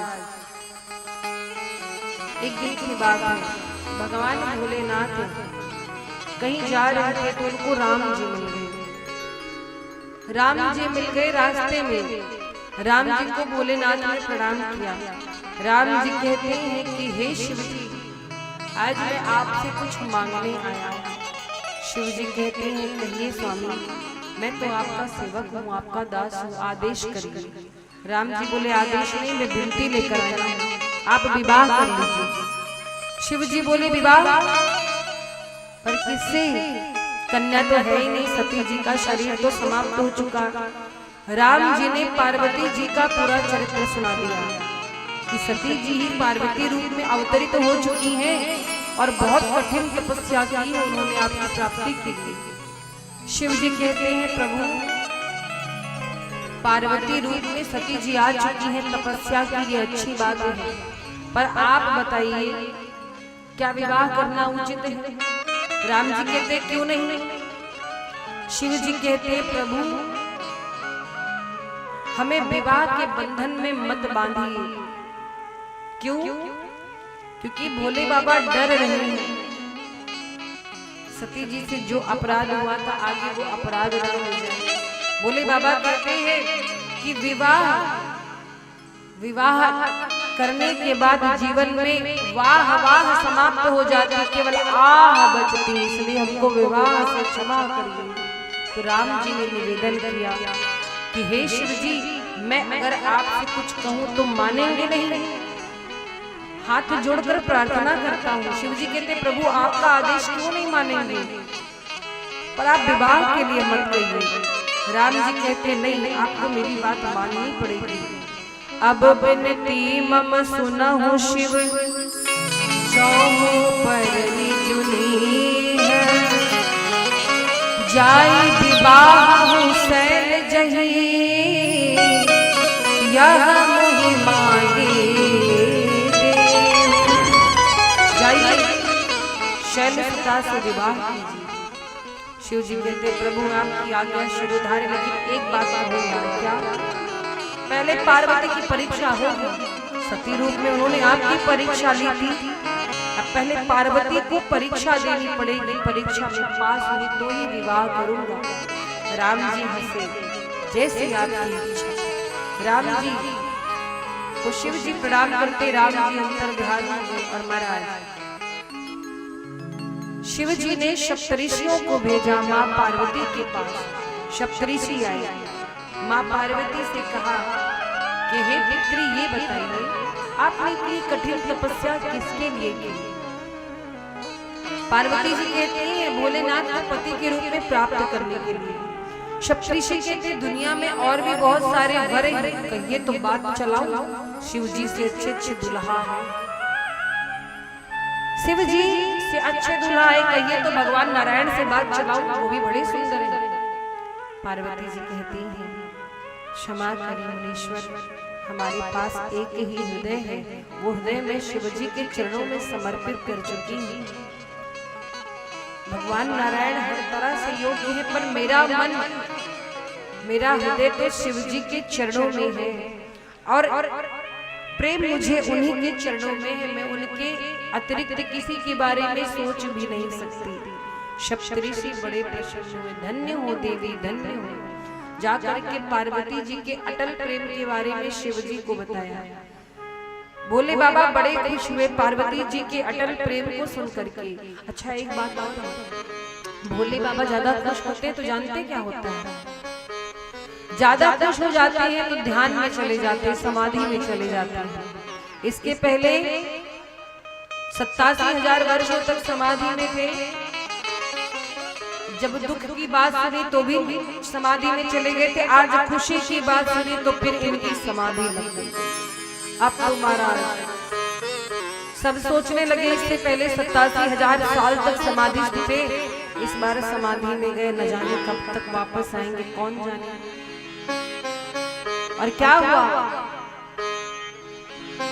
इधर संसार में एक असुर उत्पन्न हुआ जिसका नाम तारकासुर था। तारकासुर ने ब्रह्मा जी की तपस्या करी और तपस्या करके वरदान मांगा। तारकासुर को जब वरदान देने ब्रह्मा जी आए, बोला क्या वरदान चाहिए, तो तारकासुर कहता है कि मैं किसी के हाथों से ना मरूं, मैं अजर व अमर हो जाऊं। ब्रह्मा जी बोले इस धरती पर कोई अजर अमर है ही नहीं, दूसरा वरदान मांगो। तारकासुर ने दिमाग लगाया, उसे ये पता चला था कि सती जी भस्म हो चुकी, शिव जी बैरागी हो गए, तो उसने सोचा ऐसा वरदान मांगू जिससे मेरा काम हो जाए। तो क्या वरदान मांगा कि अगर मुझे कोई मार सके तो वो केवल शिव जी के तेज से उत्पन्न हुआ पुत्र मुझे मारे। ब्रह्मा जी बोले तथास्तु। उसने सोचा शिव जी विवाह कर सकते नहीं क्योंकि सती जी भस्म हो चुकी है, और जब पत्नी ही नहीं तो बच्चा कहाँ से आएगा, पुत्र कहाँ से आएगा, ना पुत्र होगा ना हम मरेंगे। उसने दिमाग लगाया, लेकिन महाराज ने कोई कितना भी दिमाग लगा लिया, भगवान के आगे किसी की चलती नहीं है। याद रखना, कितना भी दिमाग लगा लो, भगवान के आगे सारे दिमाग फेल हो जाते हैं। तारकासुर को जब वरदान मिल गया तो उसने उपद्रव आरंभ किया, लगा उपद्रव करने पूरे संसार में, देवताओं को सताने लगा, ऋषि मुनियों को सताने लगा, भगवान के भक्तों को सताने लगा। और महाराज सब इतना परेशान हुए, सारे देवता ब्रह्मा जी के पास पहुंचे, तारकासुर की करतूत बताई। ब्रह्मा जी से देवता कहते कैसे कैसे लोगों को आप वरदान दे देते हैं, अब इसने वरदान पा लिया तो हमें सताने लगा। सारी करतूत जब बताई, ब्रह्मा जी बोले कि इस तारकासुर का अंत तभी होगा जब शिव जी विवाह करेंगे। इंद्र देवता बोले हो चुका फिर कल्याण। शिव जी तो समाधि में बैठे हैं, किसकी इतनी मजाल जो शिव जी को समाधि से बाहर जगाए। अब समाधि में है, पता नहीं कब जागेंगे, ना ये जागेंगे, ना ये विवाह करेंगे, ना इनको पुत्र होगा। ब्रह्मा जी बोले देखो एक उपाय है, तारकासुर को केवल शिव जी का पुत्र ही मार सकता है। अब उपाय ये करना है कि शिव जी को समाधि से जगाना है और जब जागेंगे तो किसी भी प्रकार से इनका विवाह करवाना है। महाराज इंद्र देवता बोले तो क्या किया जाए। सब देवताओं से ब्रह्मा जी कहते हैं कि ये काम केवल कामदेव कर सकते हैं। शिव जी की समाधि को खोलने के लिए कामदेव को बुलाओ। सारे देवता कामदेव जी के पास पहुंचे। कामदेव जी से कहा, कामदेव जी आपको एक कार्य करना है जगत कल्याण के लिए। कामदेव जी कहते हैं मैं संसार के काम आ सकूं, बताइए। बोले शिव जी की समाधि खोलनी। कामदेव जी कहा ये सीधे सीधे बोलना कि हम मर जाएंगे ही चाहते हो तुम लोग। शिव जी को समाधि से बाहर लाने का मतलब शरीर मेरा रह नहीं जाएगा। शिव जी यदि क्रोध में आ गए तो सब भस्म कर देंगे।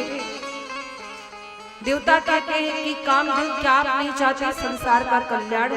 अरे जो सज्जन होते हैं, जो संत होते हैं, वो तो परोपकार के लिए जीवित होते हैं। क्या आप एक उपकार नहीं कर सकते इस संसार पर? आपकी यश कीर्ति फैलेगी। महाराज कामदेव जी को खूब समझाया देवताओं ने।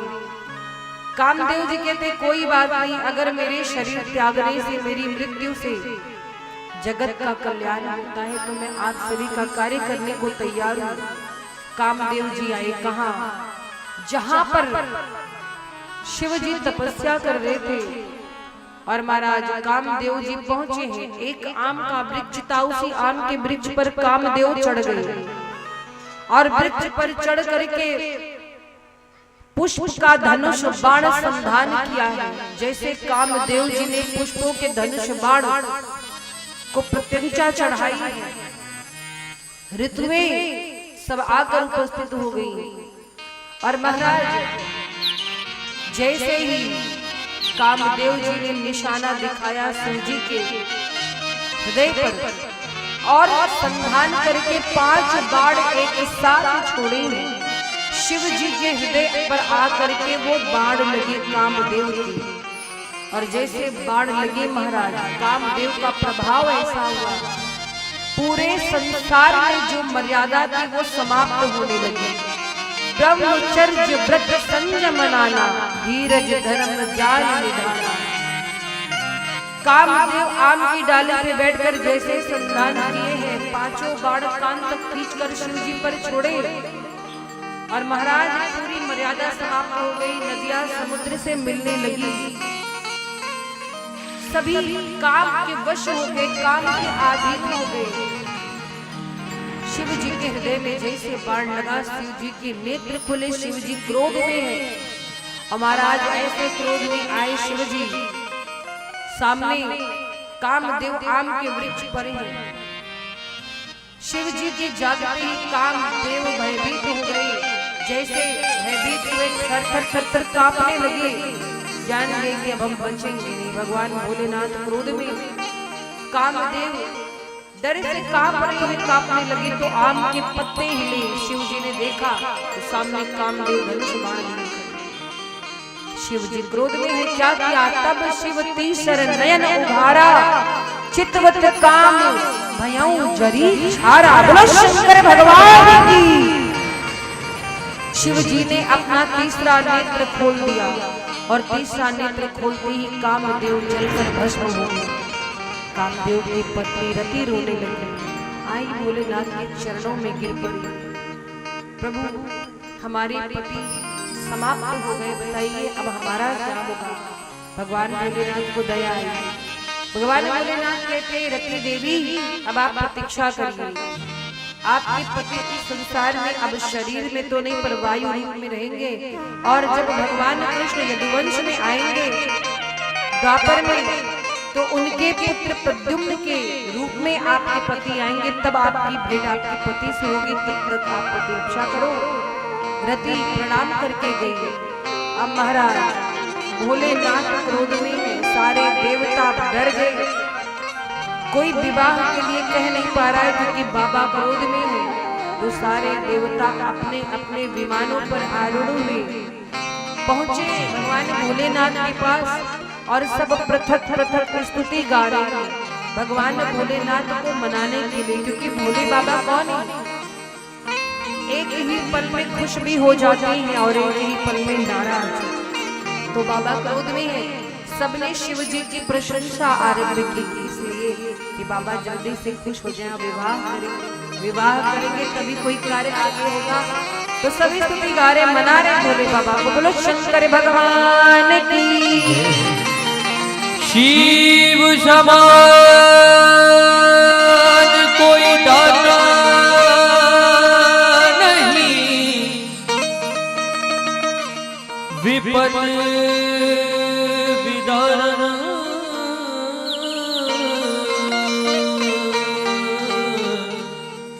हे लजिया मोरी राखियो भोलेनाथ,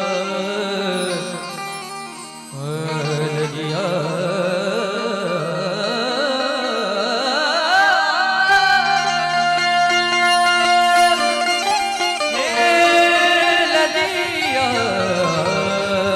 मोरी राखियो भोलेनाथ, शिव नंदी के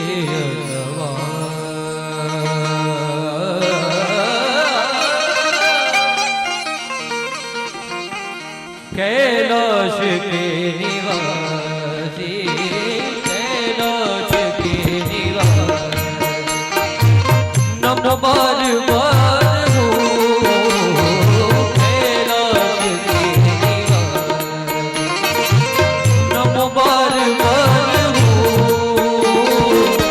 आयो शरण निहारी, आयो शरण निहारी, भोले पार कर दो, कैलाश की निवासी, कैलाश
शंकर भगवान की।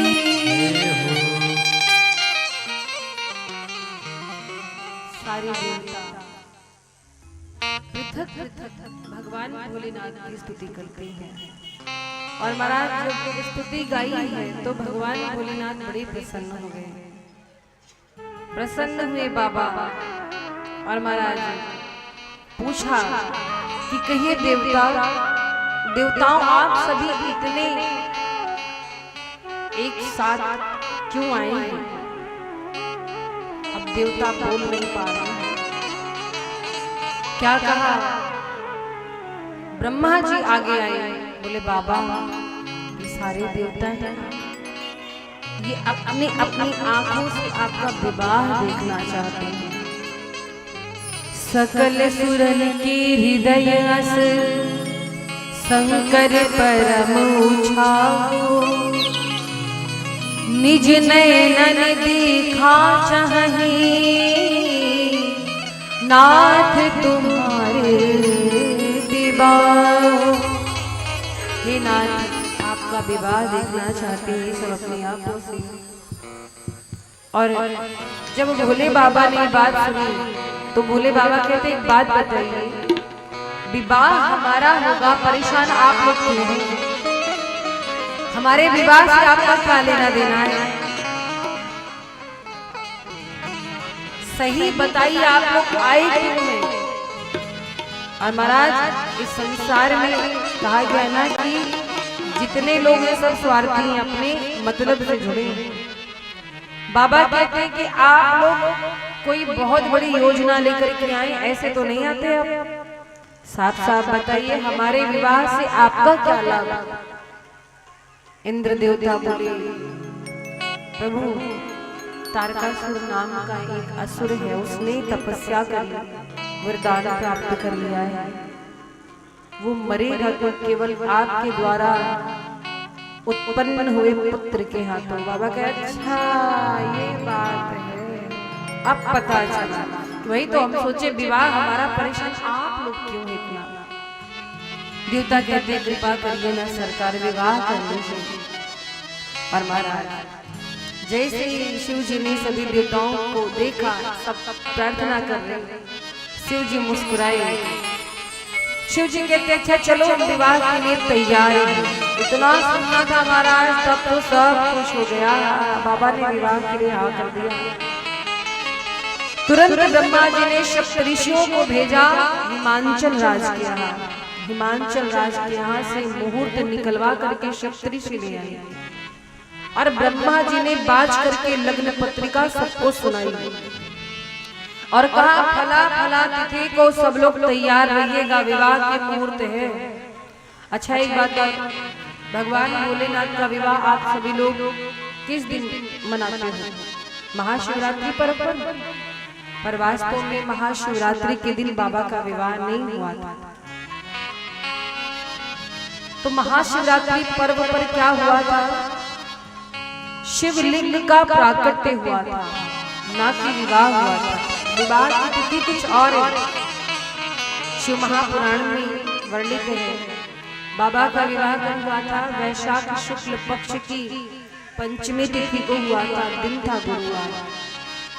तो ब्रह्मा जी ने बताया कि अमुक तिथि को विवाह, सब लोग तैयारी कर लीजिए।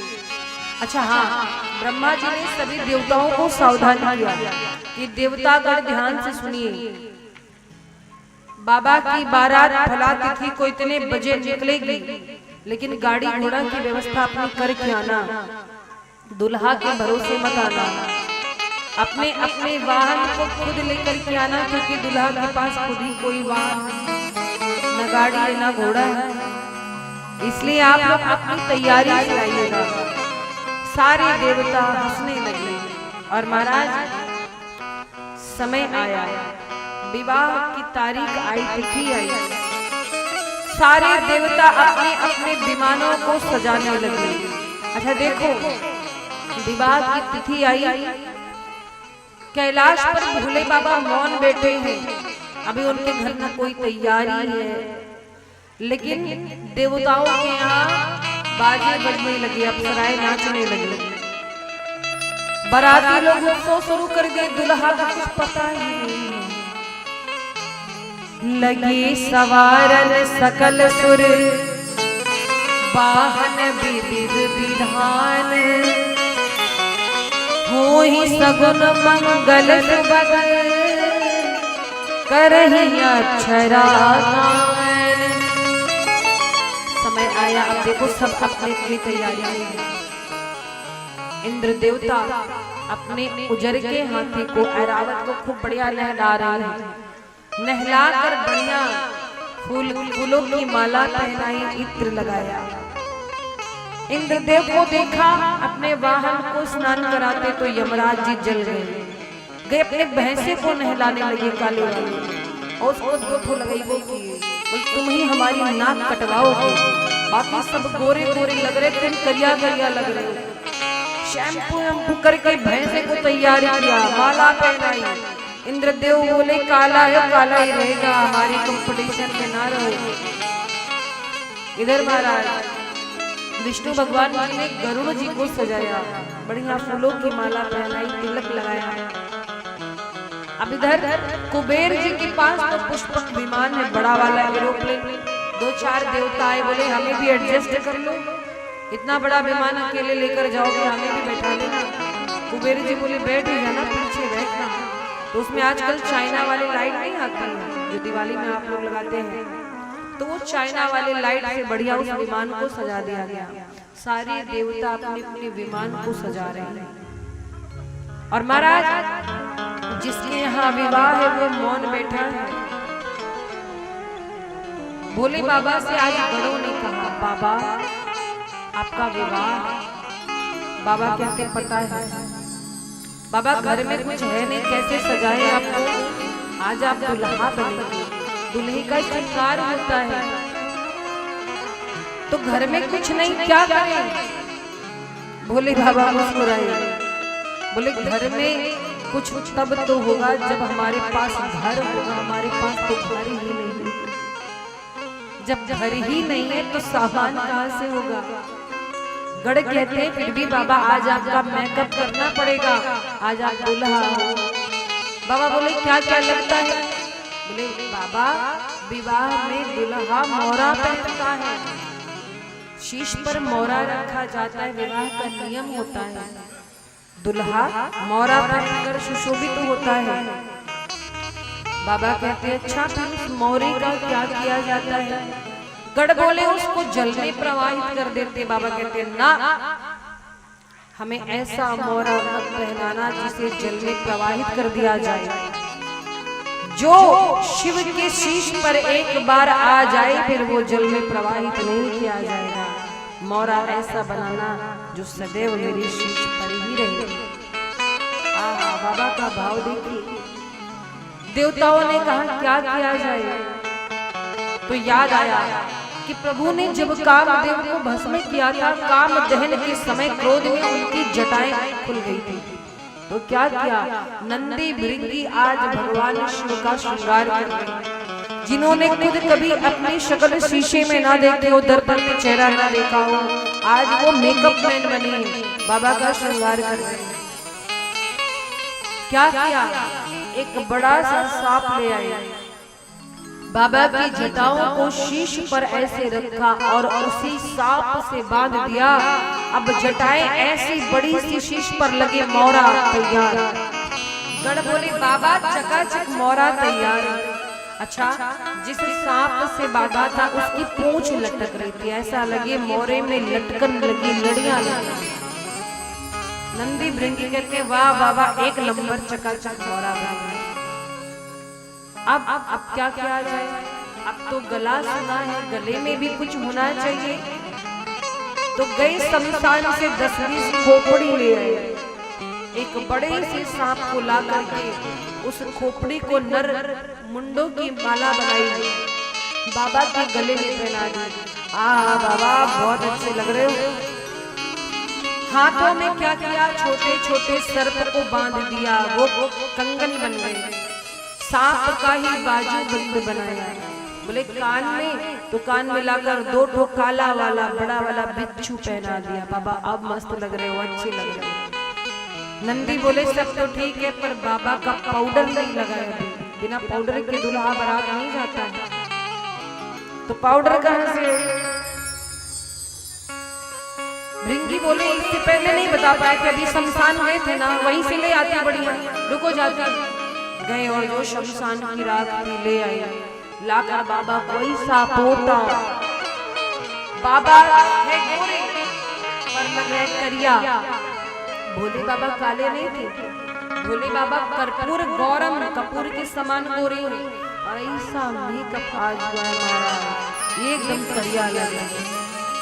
बाबा ने उठाकर देखा, नंदी से कहते अच्छे लग रहे हैं। बोले बाबा एकदम चकाचक, आज सब औरतें आपको नजर लगाएंगी, देखिएगा ऐसा दूल्हा आज तक कोई देखा नहीं होगा। तो महाराज आप भोले बाबा का श्रृंगार होता है।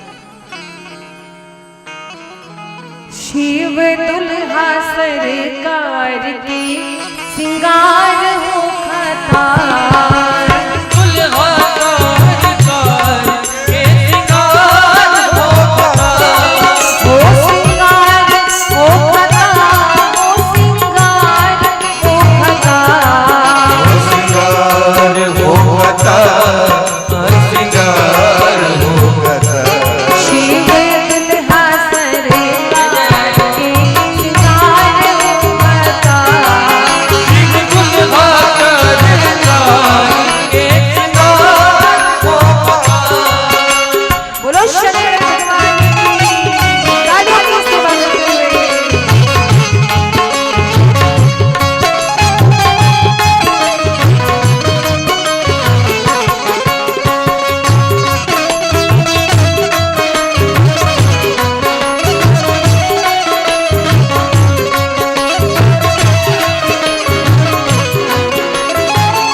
बाबा बेचारे भोले वाले। देखो भोलेनाथ कोई बनावटी पन नहीं है, आसपास की वस्तुओं से ही काम चल गया। आजकल तो महाराज दूल्हे की तैयारी ऐसी होती है, और दूल्हे से ज्यादा तो बाराती तैयार होती है, तो है। आज भी यही हुआ है, दूल्हे से ज्यादा तो बाराती चकाचक तैयार है। सारे देवता बढ़िया श्रृंगार करके, मुकुट धारण करके, बढ़िया रत्नों की माला पहने, इत्र पहने, सुंदर सुंदर वस्त्र पहने, अपने अपने विमान में आरूढ़ होकर के आए। जैसे पहुंचे भगवान भोलेनाथ के पास, भगवान भोलेनाथ एक पर्वत के पीछे बैठे हुए थे। साथ में देवांगनाएं भी आई थी दुल्हा देखने के लिए, क्योंकि दुल्हा देखने के लिए सब लालायित रहती हैं। तो क्या किया, सारी देवांगनाएं आई, नंदी और भृंगी से पूछा दुल्हा कहाँ है, दुल्हा। नंदी भृंगी बोले पीछे बैठे हैं। जो गई देवांगनाएं, अरे ये दुल्हा है, ऐसा दुल्हा, ऐसे बॉडम से कौन विवाह करेगा, क्या श्रृंगार किया है इसने, क्या इसके लिए संसार में कोई कन्या बनाई गई होगी। एक देवांगना बोले वो भी तर जाएगी एक पागल, ऐसा पागल दुल्हा, ऐसा कोई दुल्हा होता है। सारी देवांगनाएं हंस रही हैं। भगवान विष्णु जी कहते क्या हुआ बाबा, तैयार? बाबा कहते एकदम। विष्णु भगवान बोलते अरे दूसरे के द्वार पे जा रहे हो बाबा, आज तो वस्त्र पहन लो, ऐसे दिगंबर चलोगे, आज तो कम से कम शरीर पे वस्त्र धारण कर लो। दूसरे नगर में जाकर हंसी करवाओगे, ये आपका कैलाश नहीं है, हिमाचल नगरी है, आप दामाद जी हो, आज वस्त्र पहन लो। विष्णु भगवान के कहने से शिव बाबा ने वस्त्र पहना, और कौन सा वस्त्र, बागंबर लपेटा, बागंबरी लपेटी महाराज। अब देखिए बागंबरी कैसे लपेटी, जब सांपों ने सुना कि बाबा का विवाह तो खुशी से नाचने लगे। दो बड़े बड़े सांप आपस में नाच रहे थे। नंदी जी गए, बोले तुम यहाँ आओ, दोनों आए। दोनों ने कहा क्या काम है, हमें डांस करना है। बोले डांस नहीं करना है, आपको बाबा के शरीर से बांधा जाएगा बागंबर लपेट कर, और आज नाचना नहीं, आज इज्जत तुम्हारे हाथ में है, जैसे हो वैसे रहना, बंधे रहना, जरा से भी हिले डुले तो सब समाप्त हो जाए। तो दो लंबे सांपों के द्वारा बाबा के कमर में बागंबरी बांधी गई। बाबा चकाचक तैयार है। अब तैयार तो है, लेकिन देखो महाराज, देवता देख करके मुस्कुरा रहे भोले बाबा को। क्यों? क्योंकि भोले बाबा का जो मेकअप है, श्रृंगार है, देवताओं को समझ में नहीं आया। देवता तो बड़े ही सुंदर श्रृंगार करते हैं, इसलिए भगवान विष्णु कहते हैं शिव जी से उनको बुरा ना लगे, तो बात घुमाकर कर कि बाबा आप तो बड़े प्यारे लग रहे हो, पर ये बारात आपके लायक नहीं है। सीधे सीधे नहीं कहने कि आप बारात के लायक हैं, बोले बाबा बारात आपके लायक नहीं। शिव जी समझ गए इनको हमारी बारात जाने में बेइज्जती लग रही है चारों को। शिव जी ने कहा कि नंदी जी बुलाइए अपने समाज को, अब असली बारातियों को बुलाइए। और महाराज क्या हुआ, नंदी जी ने उठाई तो ही जैसे फूंक छोड़ा, तो ही बजा करके जैसे कहा हर हर महादेव। महाराज पूरे संसार के भूत प्रेत ब्रह्म बेताल राक्षस जो जिस अवस्था में थे, अरे मेरे बाबा की शादी है, मेरे बाबा की शादी है, सब भागने लगे। और महाराज क्या हुआ, कोई हड्डी उछालते हुए आ रहा है, किसी के मुंह पे रक्त लगा है, किसी के एक आंख है, किसी के 10, किसी के है ही नहीं, किसी के 2 मुख है, किसी के 1 मुख, किसी के 10 मुख, किसी के मुख है ही नहीं, केवल धड़ है। ऐसे विचित्र भूत प्रेत महाराज सब जो जिस अवस्था में थे, बाबा के विवाह का निमंत्रण सुना सब दौड़ दौड़ के आए। आपको पता है कहाँ से आए थे भूत प्रेत? बहुत दूर दूर से भी आए थे, और रहीमपुर से भी आए थे, भागलपुर से भी आए थे। हाँ सही बात है, भागलपुर से आए थे, परबत्ता से आए थे, सब जगह से आए थे। बाबा बैजनाथ कहाँ से आए थे भूत प्रेत? अमेरिका, इंग्लैंड, अच्छा देखो, साउथ अफ्रीका से भी आए थे। जो साउथ अफ्रीका वाले थे ना, उनका तो चेहरा दिख ही नहीं रहा था, केवल दांत और आंख। जब वो हंसते ना तो पता लगता है कि इनका दांत एकदम काले काले। और अमेरिका वाले बड़े गोरे गोरे थे। जो भारत के भूत थे वो कह रहे थे हर हर बम बम बम, हर हर महादेव। और जो विदेशी भूत थे पता है क्या बोल रहे थे? वो अंग्रेजी में बात कर रहे थे। बोला था वाह बाबा का विवाह, वाह आज बाबा का विवाह। जो जिस देश का होगा वैसी भाषा बोलेगा। तो महाराज सब तैयार है।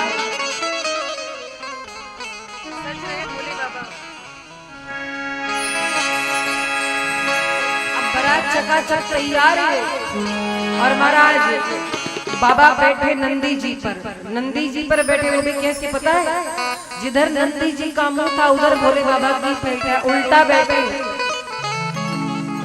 उल्टा पीठी बैला पे सवार। तो क्या हुआ? सज रहे भोले बाबा आज मेरे निराले दूल्हे में, उल्टा पीठ बैठे और सब देख देख के हंस रहे हैं। आज जब भूत प्रेतों की टोली आई तो विष्णु जी कहते हैं जस दूल्हा तस बनी बराता। अच्छा देखो, बिना अपने समाज के आनंद नहीं आता। अपने ग्रुप में जो मजा है, जैसे आप लोग हो, मैं आप लोग की बात बताऊं, आप कथा सुनने भी आती है ना तो सोचती हमारी सखी हमारे बगले हुई थी। सही है कि नहीं? अपना ग्रुप बनाकर करते। तो बाबा ने सोचा हमारा ग्रुप आएगा तो ज्यादा बढ़िया होगा। बिना ग्रुप के आनंद नहीं आता हमारा। तो आज क्या हुआ?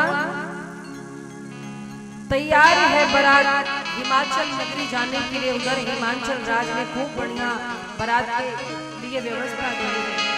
सजी रही भोली बाबा निराले दूल्हे, सजे रहे भोले बाबा निराले दूल्हे। सज रही भोले बाबा निराले दूल्हे। देखो सजे रहे भोले बाबा निराले दूल्हे। निराले दूल्हे में मतवाले दूल्हे में, निराले दूल्हे मतवाले दूल्हे। निराले दूल्हे में मतवाले निराले दूल्हे मतवाले दूल्हे। सजे रहे भोले बाबा निराले दूल्हे। सजे रहे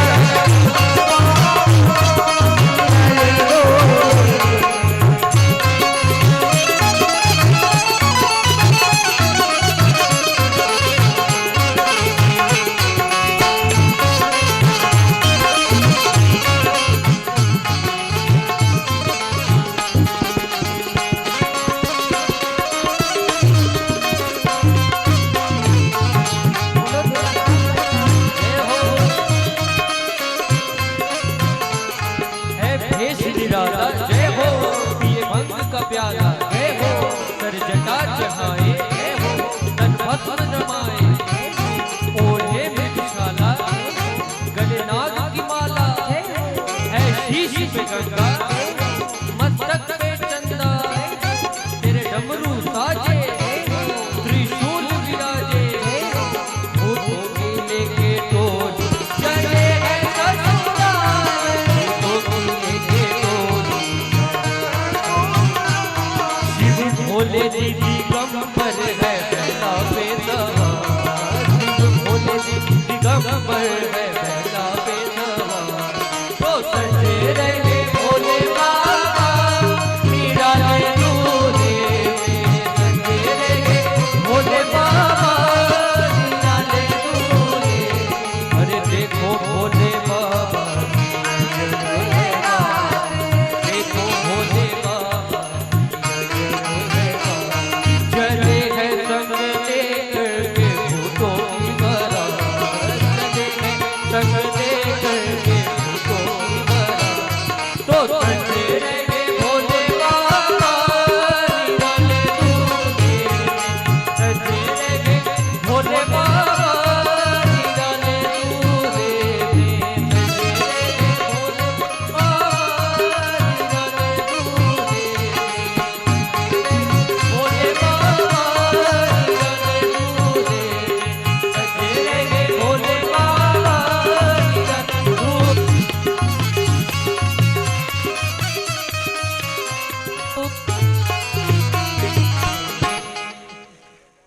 सीताराम।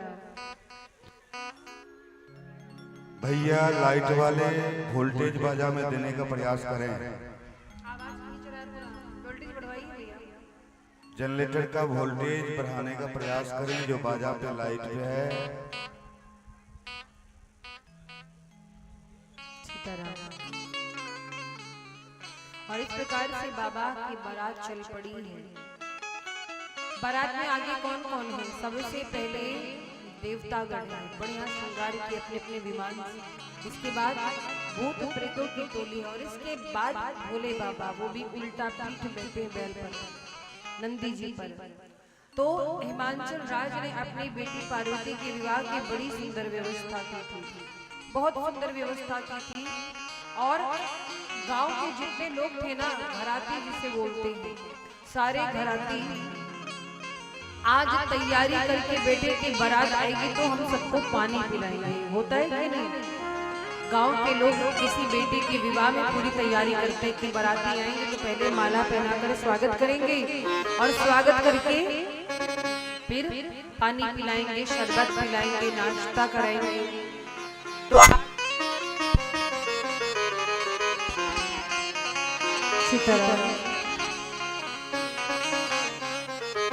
आज पूरी तैयारी करके बैठे हैं और क्या हुआ? जैसे ही सबसे पहले देवताओं का समूह पहुंचा है हिमाचल राज के द्वार पर, जो देवताओं को देखा, आहा बड़े सुंदर बाराती। जब बाराती इतने सुंदर है तो दुल्हा कितना सुंदर होगा। इंद्रदेव आगे बैठे हैं, इंद्रदेव को देखा, सारी माताएं प्रसन्न हो गई, वाह क्या बाराती। कुबेर जी को देखा, एक एक बूढ़ी माता आई, बोली तुम ही दुल्हा हो ना? कुबेर देवता बोले नहीं नहीं, हम उनके यहाँ की कैशी आ रहे हैं, हम तो नौकर हैं उनके यहाँ, दुल्हा असली पीछे आया है। पवन देव आई, मैया पूछी आप दुल्हा हो? पवन देव बोले नहीं नहीं, उनके यहाँ ना हम पंखा डुलाते, हम तो नौकर हैं, असली दुल्हा पीछे आ रहा है, सबका मालिक पीछे आ रहा, देखना अभी विष्णु भगवान है, आप हो दुल्हा। ना ना हम नहीं भैया, हम सारे उनके नौकर हैं। बोलिए नौकर चाकर इतने सुंदर है, दुल्हा कितना सुंदर होगा। सारे देवता पहुंचे, बारातियों का खूब स्वागत हुआ, गले में माला पहनाई गई, बढ़िया बिठाया गया, आसन दिया गया और आसन पर सब बाराती बैठे हैं। ब्रह्मा जी बोले देवताओं से सुनो, जितना जलपान आ रहा है जल्दी जल्दी कर लो, जब असली वाले आ गए तो एक भी पानी पिलाने वाले दिखाई नहीं पड़ेंगे, जितना मिल रहा है जल्दी से खा पी लो। सारे देवता जल्दी जल्दी जलपान करने लगे, जलपान। अब महाराज तब तक एक भूत एडवांस मोड़ता हुआ अजय से आया, जो पानी पिला रहे थे, सब हाथ कांप रहा है, हे प्रभु आज हमारा प्राण बचा लो, जीवन में किसी के द्वारे पानी पिलाने नहीं जाएंगे, आज के बाद अगुवाई करने कभी नहीं जाएंगे, आज के बाद किसी की बेटी के बारात का स्वागत नहीं करेंगे, एक बार हमारा जीव बचाओ। सब आज भगवान से मना रहे, जितने छोटे छोटे बच्चे गेट बंद किए, अरे भागो भागो भूत प्रेतों की टोली आई है, विकट विकट भूत प्रेत, विकट विकट सांप, अरे बाप रे बाप, सब भागे गए। द्वार बंद करते मैया कहती काहे दरवाजा बंद करते हो? बोले अरे मैया पार्वती दीदी की बारात नहीं तो समझो भूतों की टोली आई है, एक भी भूत घर में घुस गया ना तो जिंदगी भर ओझा वैद्य तांत्रिक खोजते फिरोगी, इसलिए दरवाजा बंद कर दो। अब महाराज ये भूत प्रेतों की टोली देख देख कर छोटे छोटे बच्चे भागी, सब नारियां हाँ ऐसा बौरा हुआ दुल्हा, सब देखकर परेशान है। तब तक अंदर सूचना गई, अंदर सूचना गई, भगवान भोलेनाथ द्वार पर पहुंचे, एक छोटी सी बिटिया गई पार्वती मैया से कहती है पार्वती दीदी आपको पता है आपका दुल्हा कैसे आया है? पार्वती मैया कहती कैसे आया? कहती सुनो ना, वो घोड़ा चढ़ के आया है और ना ही रथ से आया है, ना मोटर गाड़ी से आया है। बड़ा विचित्र दुल्हा। क्या कहा? देवघर वाले बाबा की बात हो रही है, बुरा नहीं मानूंगा। क्या कहती है वो कन्या? कहती है, अरे पैदल ना हाथी घोड़ा, मोटर ना कार से, पैदल ना हाथी घोड़ा, मोटर ना कार से, हमको तो लगता दुल्हा आया बिहार से, हमको तो लगता दुल्हा हमको तो लगता दुल्हा आया बिहार। हमको तो लगता दुल्हा आया बिहार से। पैदल ना हाथी घोड़ा, मोटर ना कार से, पैदल ना हाथी घोड़ा मोटर सवार हमको तो लगता दुल्हा आया बिहार से, हमको तो लगता दुल्हा आया बिहार से। हमको तो लगता दुल्हा आया बिहार से, हमको हमको तो लगता दुल्हा आया बिहार से। बाबा बैजनाथ कहाँ है? अब झारखंड में है ना, पहले तो बिहार में थे, उन्हीं की बात है। प्रेम से बोलो शंकर भगवान की। तुम्हारा है माँ सुनैना, माँ नैना मैना परिछन के लिए आरती की थाली लेकर गई। किसी ने कहा दुल्हा आया है, मैया परिछन करो। परिछन के लिए बड़ा सुंदर श्रृंगार करके मैना मैया आई, और जब परिछन के लिए गई, भोलेनाथ को खोज रही है किधर। नंदी जी का जिधर मुंह था उधर उनकी पीठ थी, घूम करके गई। तो नंदी जी ने सबसे पहले इतना गोबर कर दिया। कहती वाह, ये दुल्हा के लिए पार्वती तपस्या करती, नाक बंद किया। बोली थोड़ा अपनी सवारी आगे करें, तब आपका परिछन करें।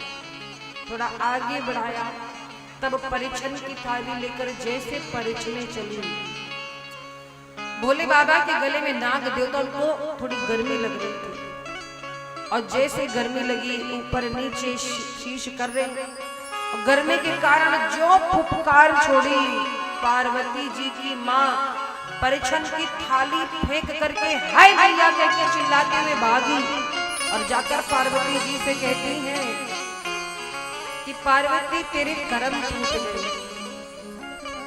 अरे कौन से ब्याली कपाली के लिए तूने तपस्या की थी? क्या कहती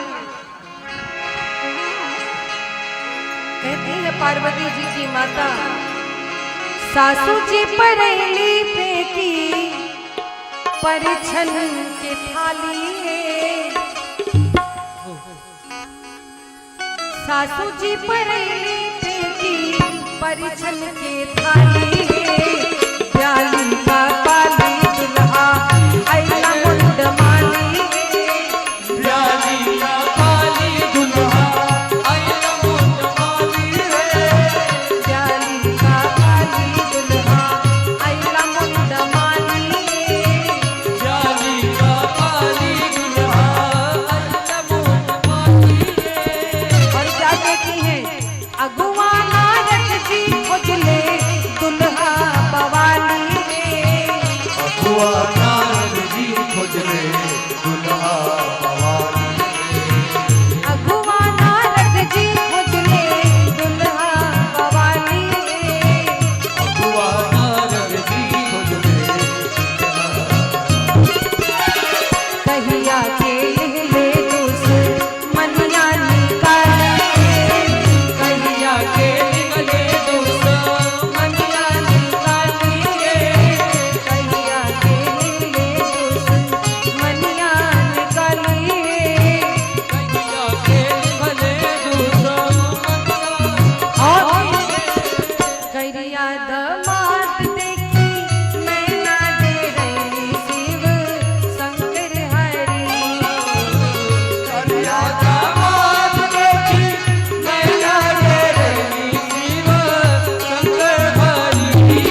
कहती पार्वती इसी दिन के लिए तपस्या की थी, इसी पागल के लिए। पार्वती जी कहती है माँ ऐसा नहीं कहते। अरे क्या नहीं कहते, शादी नहीं हुई। ध्यान से सुन लो, तुम्हारा विवाह उस बौरावा से नहीं होगा, उस पागल से नहीं होगा।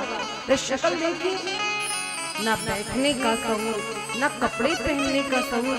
मेरी लाडली, तुझे लाजों में पाला है, तू मेरी राजकुमारी है। ऐसे पागल व्यक्ति के साथ विवाह करके तू सुखी रहेगी। बेटी मर जाऊंगी पर तेरी शादी नहीं होने दूंगी मैं। तब तक महाराज किसी ने कहा दुल्हन को ले आइए। दुल्हन कहाँ से आए? दुल्हन के घर में तो ड्रामा चालू है महाराज। मैना मैया कहती विवाह नहीं होने दूंगी। किसी ने जाकर नारद जी को बताया। नारद जी आए, नारद जी ने सुना, अंदर आए। नारद जी को लाख लाख गालियां दे रही थी मैना मैया। अपना घर तो बसा नहीं, दूसरे का घर फोड़ने चले आए नारद जी। मेरी बेटी को कौन सा मंत्र पढ़ा दिया, इसी दुल्हा के लिए तपस्या करी मेरी बेटी ने। मिल जाए नारद तो अच्छे से सुनाऊंगी। तब तक नारद जी अंदर आए। अच्छा एक बात तो है महाराज, जिंदगी की हकीकत है, विवाह में सबसे ज्यादा गति अगुआ की होती है।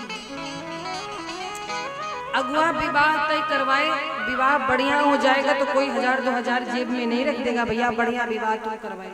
और कहीं तनिको गलती किसी पक्ष से निकल गई तो दोनों पक्ष डंडा लेकर खड़े रहते हैं अगुआ को। अगुवाई करना ही नहीं चाहिए किसी के विवाह में। आज अगुआ नारद जी सुन रहे क्या क्या बात। पार्वती जी की माँ ने बहुत कड़वी कड़वी बातें कही। क्या कहा कि बाज को प्रसव की पीड़ा क्या पता। नारद जी का घर तो बसा नहीं है, दूसरे का बसते कैसे देख सकते हैं। मेरे घर को बिगाड़ दिया नारद जी ने। अरे मैंने क्या बिगाड़ा था नारद का, जो ऐसी पट्टी मेरी बेटी को पढ़ा दी, बिगाड़ दिया मेरी बेटी को। नारद जी आए, क्या हुआ मैया?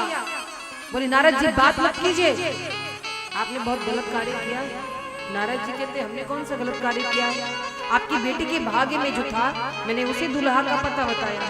बोले देख रहे हैं इस बॉर्डर के लिए, बताओ भूत प्रेतों की टोली लेकर मेरे द्वार पर आया है, मेरी बेटी राजकुमारी है। नारद जी कहते हैं, अब नारद जी ने एक बात कही। नारद जी कहते हैं सुनो मैया मैना, आपको क्या लगता है पार्वती आपकी बेटी है? कहते तो तब नारद जी कहते सुनो मैया, जिसको अपनी बेटी समझ रही कोई साधारण कन्या नहीं है।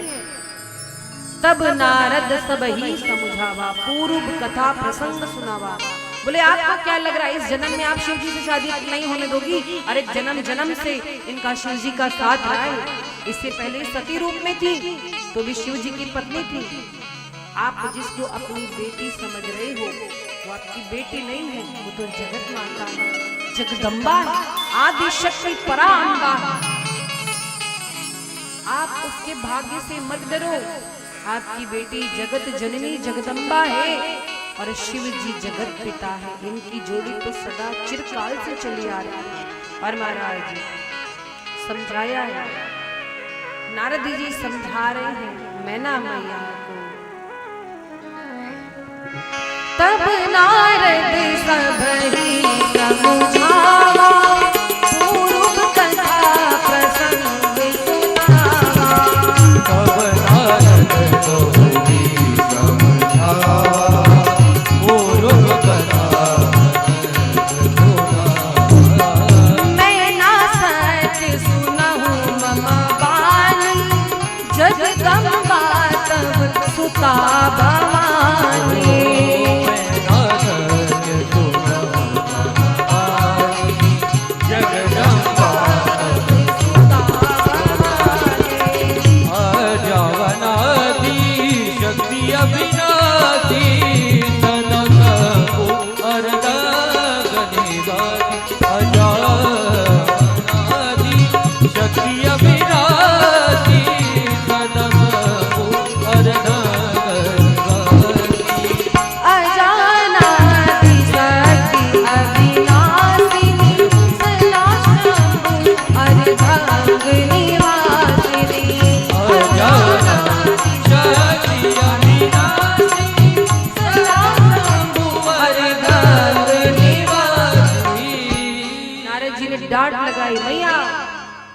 इस विवाह को हो जाने दीजिए, इससे जगत का कल्याण होने वाला है।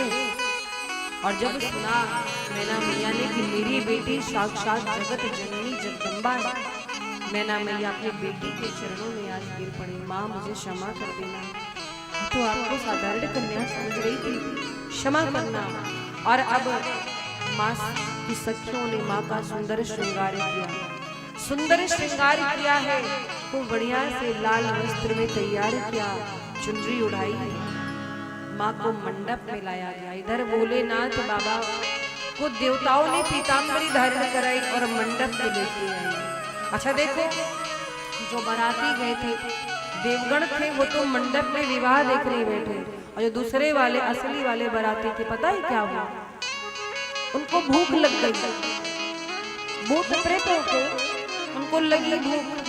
बोले हमें शादी ब्याह से क्या मतलब, तो हो ही जाएगा, चलो सीधे कहीं देखे भंडारे में भोजन की व्यवस्था का। भूखे थे, भंडार गृह में गई जहां पर बढ़िया व्यंजन बना था, नाना प्रकार के व्यंजन बने थे।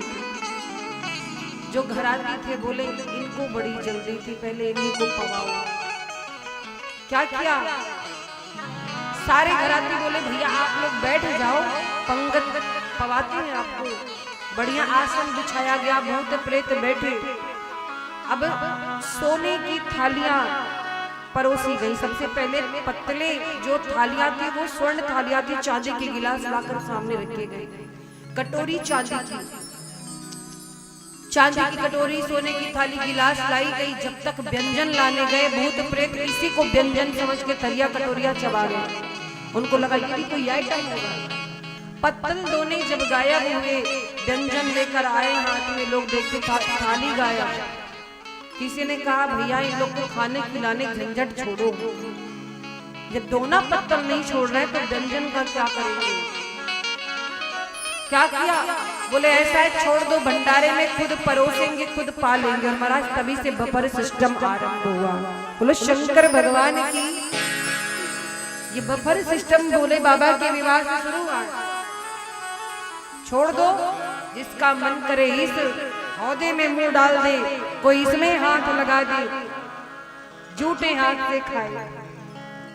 ये कब शुरू हुआ? जब सारे भूत प्रेत पहुंचे बाबा के विवाह में। देखो आजकल लोग बफर सिस्टम करते हैं, मजबूरी हो गई है। क्यों? क्योंकि गांव में वो एकता नहीं रह गई, वो प्रेम नहीं रह गया। पहले बारात आती थी, सब गांव वाले मिल करके उसे अपने घर का सम्मान समझते थे। भोजन बनाने वाले भी नहीं आते थे, घर की माताएं, आसपास की माताएं पूरी मेहनत करके पूरी बारातियों का भोजन बनाती थी महाराज। और सब गांव के लोग स्वागत करते थे, बाहर से कुछ होता ही नहीं था, गांव के लोग पूछ कर पवाते थे, इससे अन्न बेकार नहीं जाता था। आजकल क्या है, बफर सिस्टम लोग कर देते हैं, क्योंकि न खिलाने वाले लोग किसको कोई जिम्मेदारी निभानी, सब जिम्मेदारी से बचना चाहते हैं।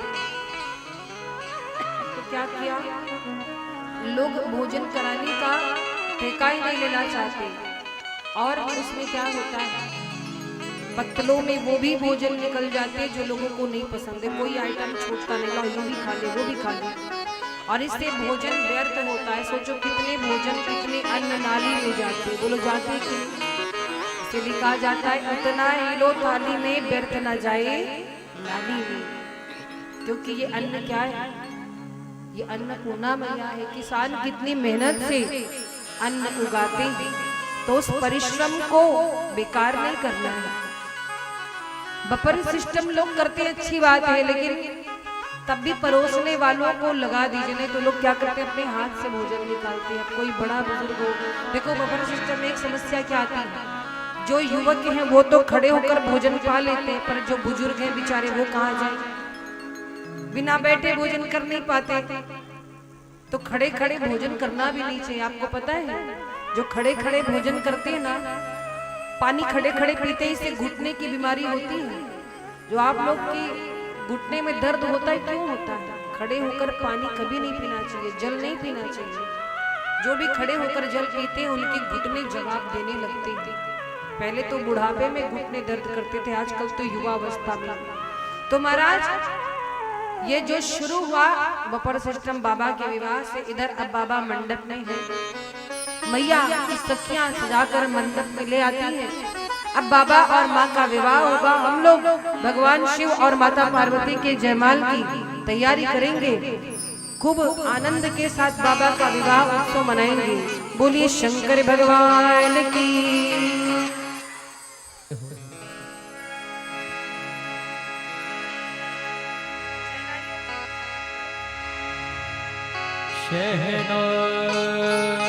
शहनाइयों की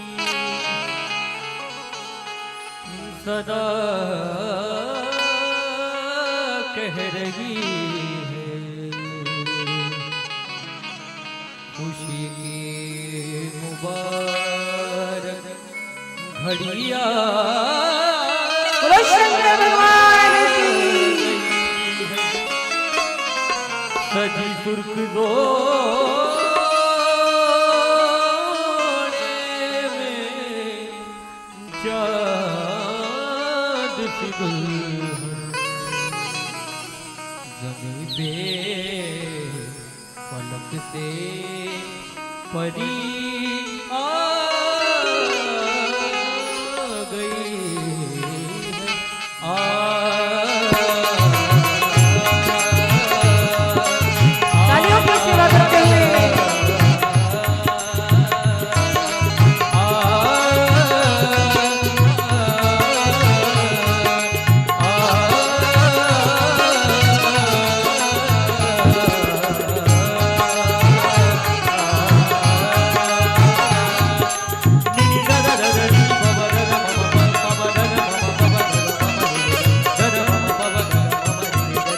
डाल रही वरमाला देखो पार्वती, डाल रही वरमाला देखो पार्वती।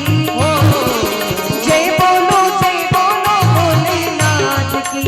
ओ डाल रही वरमाला देखो पार्वती पार्वती। जय बोलो भोलेनाथ की। खुशियों की बारिश यहाँ पर हो रही, कृपा हो गई आज श्री भगवान की। डाल रही वरमाला देखो पार्वती। जय बोलो भोलेनाथ की। तालियों की सेवा करते हुए बोलो पार्वती मैया की।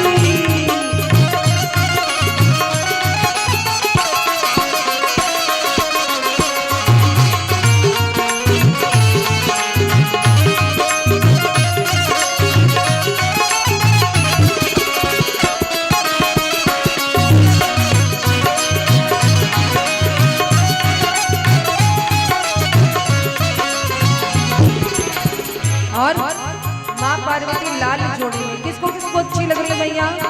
जरा ताली बजाना। लाल जोड़ी में सजी मैया लगे प्यारी, झूमती और नाचती सखियां मगन सारी।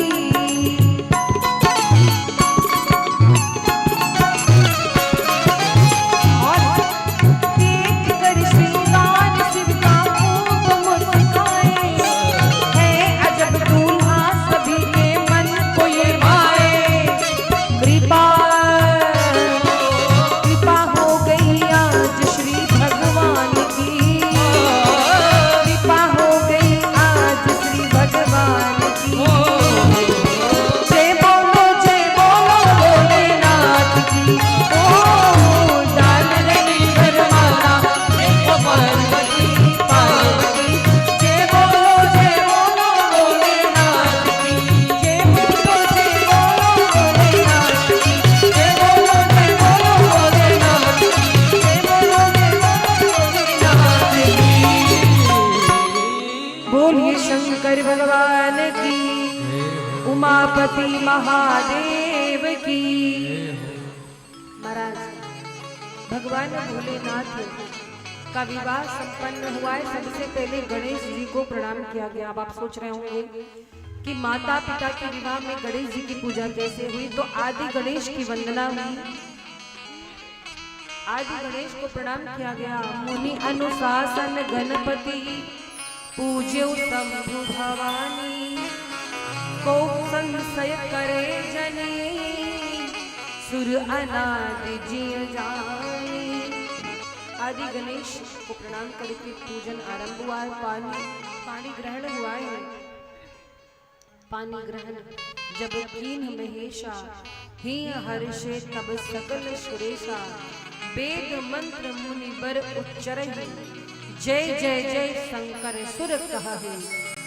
बाजहि बाजन विविध विदाना सुमन वृष्टि नभ भय विधि नाना।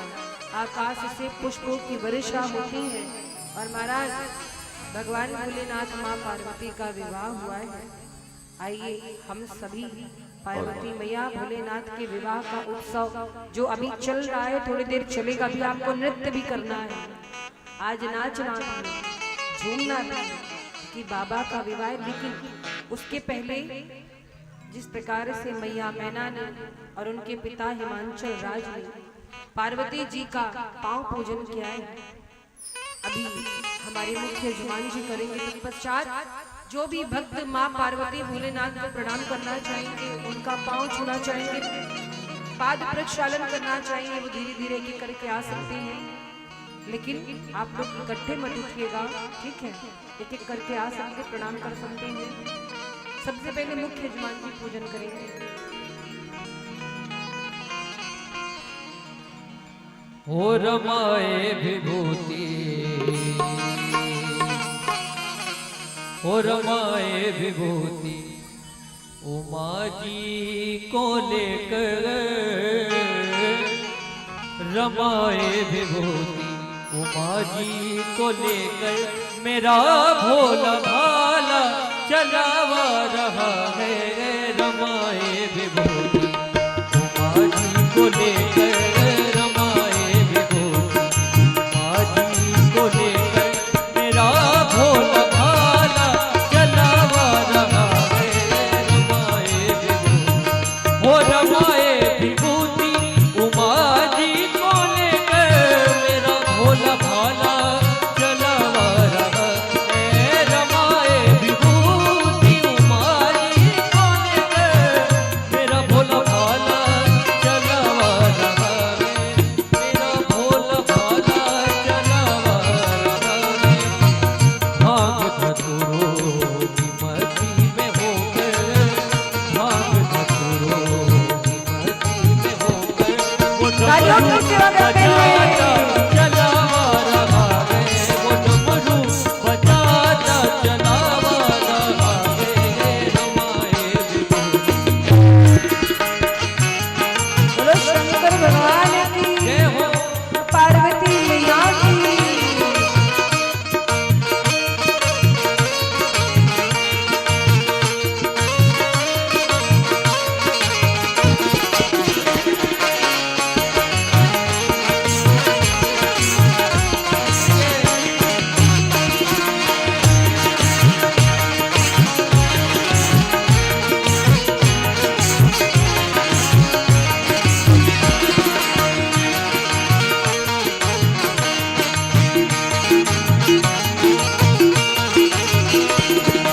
जटाओं में शोभित है श्रीमात गंगा। चमचम करे हाल परवार चंदा, चमाचम करे हाल परवार चंदा। जटाओं में शोभित है श्रीमात गंगा। चमचम करे हाल परवार चंदा, चमाचम करे हाल परवार चंदा। हला हल हो हला उलझी है आंखें, हला उलझी है आंखें वो डमरू।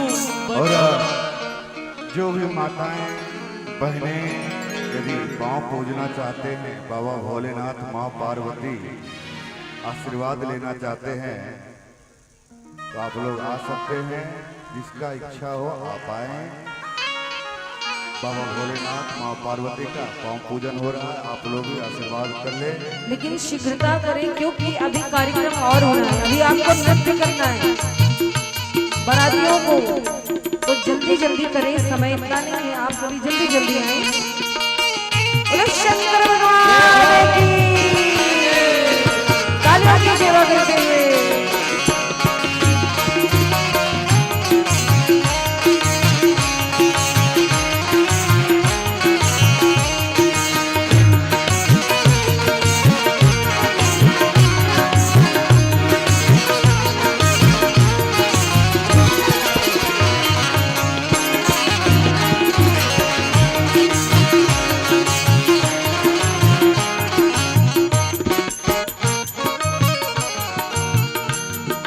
कानों में बिच्छू के कुंडल है डाले, गले सर्प मुंडों की माला है पहने।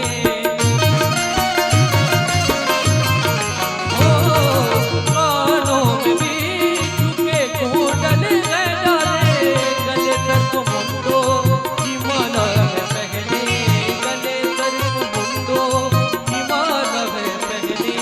लपेटे हुए ओ लपेटे हुए कुछ रोक कर में, लपेटे हुए कुछ रोक कर में, वही डमरू वाला चलावा रहा है, मेरा नाम जपता चलावा रहा है। रमाए विभूति हाजी को लेकर, रमाए विभूति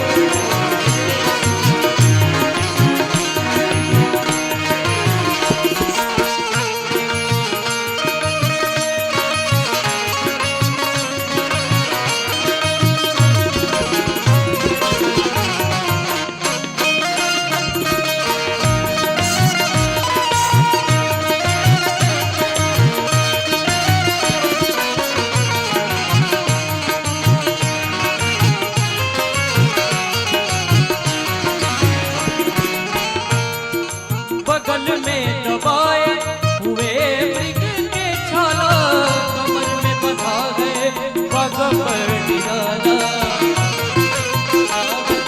भगवर निराला। बगल में दबाए हुए मृग के छाला, कमर में बंधा है भगवर निराला, कमर में बंधा है भगवर निराला। लपेटे हुए ओ लपेटे हुए रोक कर में, कमाले हुए हाथ में झोल प्याला, दुखों को मिटाता चलावा रहा है, तेरा नाम रटता चलावा रहा है। रमाए विभूति हाजी को लेकर, रमाए विभूति ओ रमाए विभूति ओ रमाए विभूति।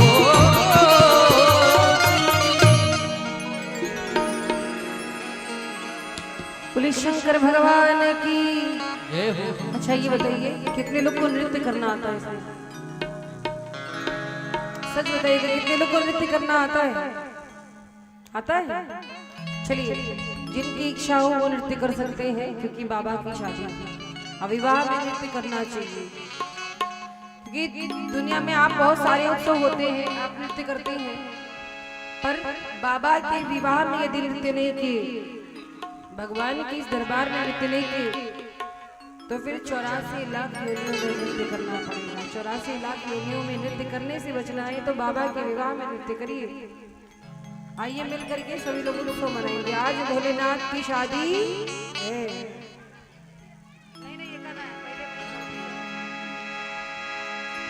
हो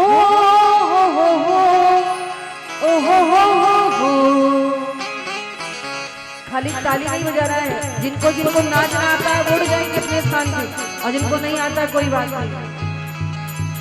हो हो हो ओ हो हो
गजब गजब का बाजा है, गजब गजब का बाजा है, दंगे हिमाचल राजा है, दंगे हिमाचल राजा है। नैना को कुछ ना समझ पड़े ये कौन बड़ा की साजा है, बड़ा सुंदर लाखों में नैना की आंखों में भर भर लोग आया, पहन कर मोर आया, मोर आया, पहन कर मोर आया।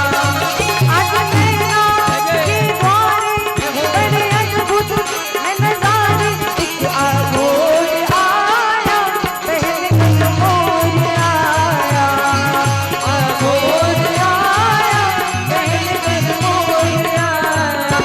आज भोलेनाथ की शादी है, आज भोलेनाथ की शादी है, आज भोलेनाथ की शादी है, आज भोलेनाथ की शादी है।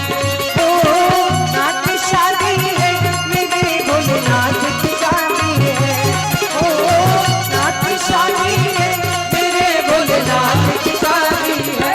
आज भोलेनाथ की शादी है, आज भोलेनाथ की शादी है, आज भोलेनाथ की शादी है। आज भोलेनाथ की शादी है।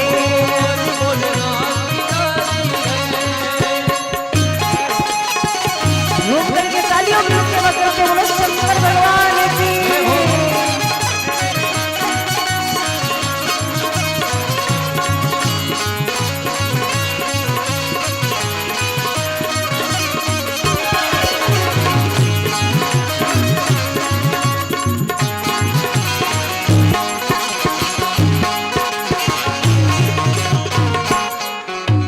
खूब जोड़ी शिव शक्ति जोड़ी। हेलो बोला काम के समय यहाँ पे रहना चाहिए, काम के समय यहीं पे रहना चाहिए।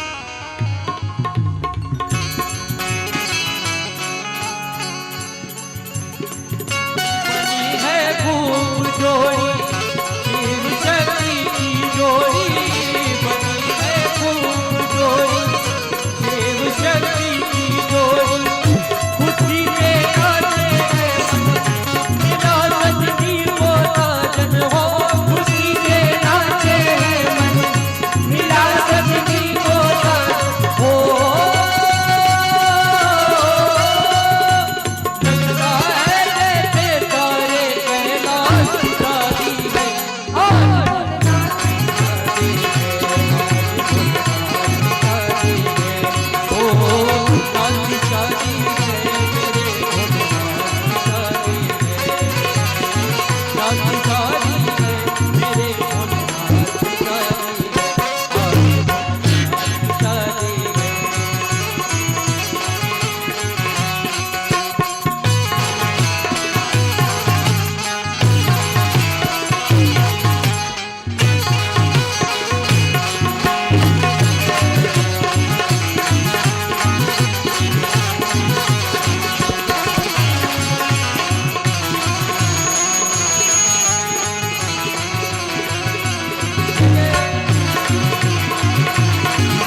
आज कथा में कितने भक्तों को आनंद आया, पर मुझे नहीं आया क्योंकि आप लोग केवल ताली बजा रहे थे। चलिए कोई बात नहीं, आज प्रैक्टिस हो गई, क्योंकि असली नृत्य तो कल होगा जब मेरे राघव जी आएंगे अयोध्या में। बोलो जय श्री राम। कल ये चतुराग्राम पूरा अयोध्या की तरह होना चाहिए। जैसे अयोध्या में मेरे राघवेंद्र की सरकार आए थे, खूब उत्सव हुआ था। कल तो और बढ़िया बढ़िया बधाई होगी, सोहर होगा। थोड़ा सा बताए कौन सा गाएंगे, अभी से बता दे। राजा जी कल होगा, बस केवल आपको ट्रेलर दिया जा रहा है, कल आज नहीं, ये सब कल होगा। तो कल पूरी तैयारी से आना है और पीले पीले वस्त्र पहन के आना है सबको। कौन से रंग के? हाँ, अगर किसी के पास पीले रंग का वस्त्र नहीं है तो ऐसा नहीं कि मत आना, कोई जरूरी नहीं है, अगर है तो पहनना, पीला गमछा ओढ़ लेना आप लोग के लिए। तो कल पीले वस्त्रों में आना है, कल बधाई होगा, सोहर होगा, बढ़िया खूब आनंद आने वाला है। भगवान भोलेनाथ माँ भवानी को भगवान के अवतार की कथा सुनाएंगे, किस प्रकार से धरती पर भगवान प्रकट हुए। कल बढ़िया टॉफी भी लुटाई जाएगी, बच्चों को चॉकलेट भी मिलेगा। हाँ, चॉकलेट मिले के नृत्य करना है, अब बधाई भी लेकर आना है तैयारी से, क्योंकि राघव जी आ रहे हैं। वैसे आप लोग को कहना नहीं, आप सब बड़े प्यारे भक्त, एक बार अपने लिए तालियां बजा देना आप लोग। आज कथा का दूसरा दिन है और आप सबकी उपस्थिति बता रही है क्या राम कथा है, कितने बड़े प्रेमी हैं। बोलो जय श्री राम। आइए मिलकर के विश्राम संकीर्तन की ओर अग्रसर होंगे। विश्राम संकीर्तन के बाद विश्राम आरती होगी और आप सभी अभी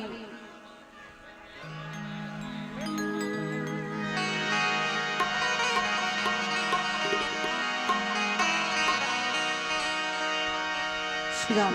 जय जय श्री राम। जय सीताराम बोलो, जय सीताराम बोलो, सीताराम बोलो, जय सीताराम बोलो, जय सीताराम बोलो, जय सीताराम बोलो, जय सीताराम बोलो, जय सीताराम बोलो,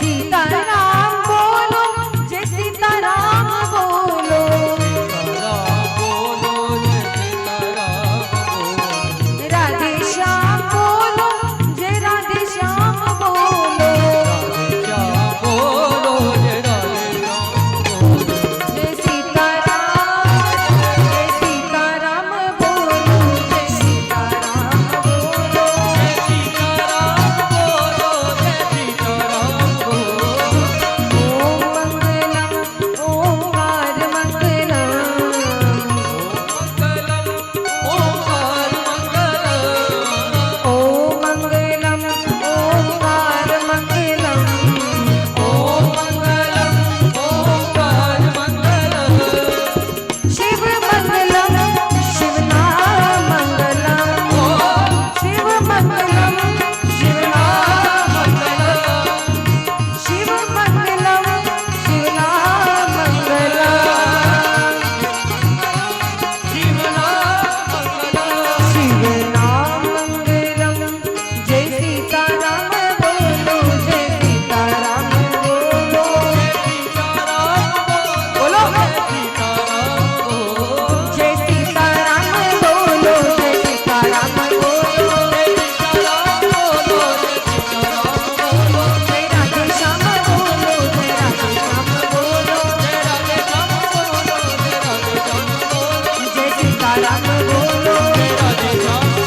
जय सीताराम बोलो, जय सीताराम बोलो, जय सीताराम बोलो।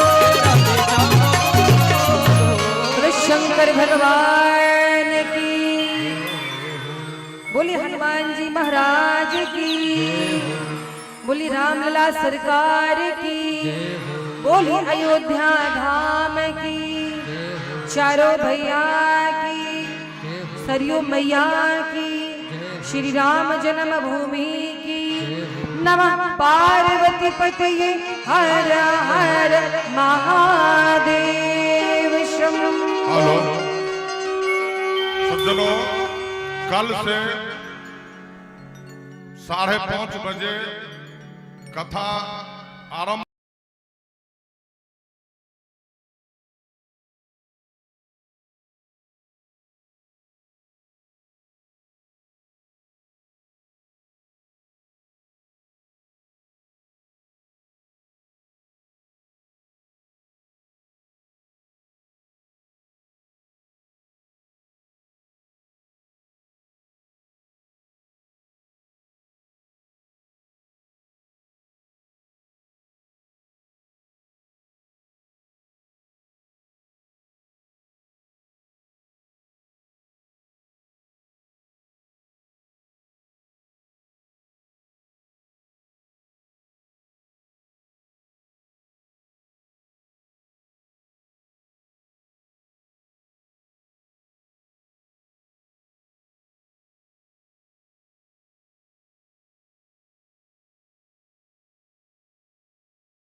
हमारे YouTube चैनल Facebook पेज पर लाइव प्रसारित की जा रही है।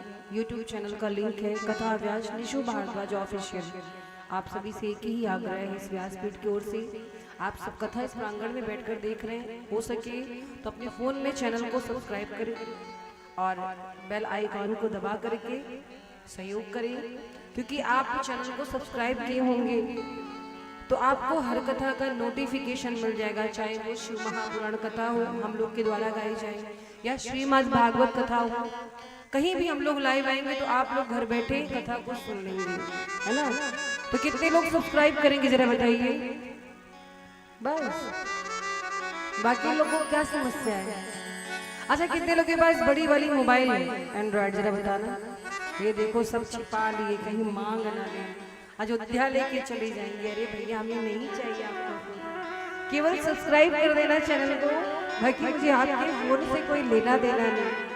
प्रेम से बोलो जय श्री राम। आइए विश्राम आरती की ओर अग्रसर होते हैं आचार्य जी। अच्छा, कथा में आनंद आ रहा है आपको? आ रहा है? जरा दोनों हाथों को खोलना, बोलो हर हर महादेव। आप सभी अब अपने स्थान पे खड़े हो जाइए, भगवान की आरती होने जा रही है। जिनके पैरों में तकलीफ हो कोई बात नहीं, जिनके पैरों में या घुटनों में कोई तकलीफ नहीं, वो खड़े हो जाए।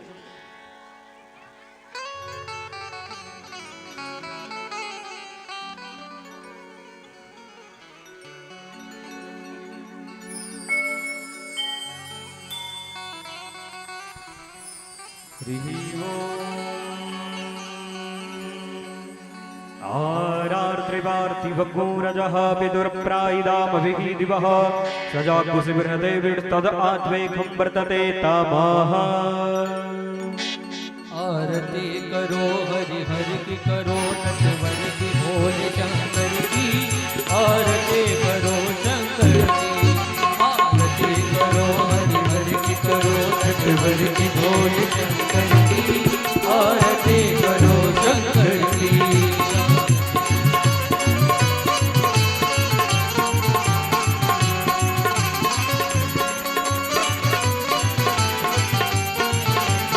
जय हो।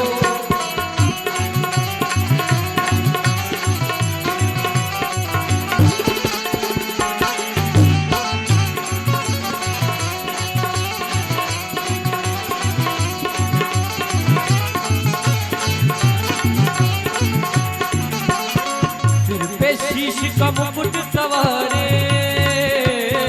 तारों की पायल झनकारे। सिर पे शीश का मुकुट सवारे, तारों की पायल झनकारे। धरती अंबर डोले तांडव, धरती अंबर डोले तांडव, लीला से नटवर की आरती करो शंकर की। आरती करो हरि हरि की करो, नटवर की भोज शंकर की आरती करो शंकर की।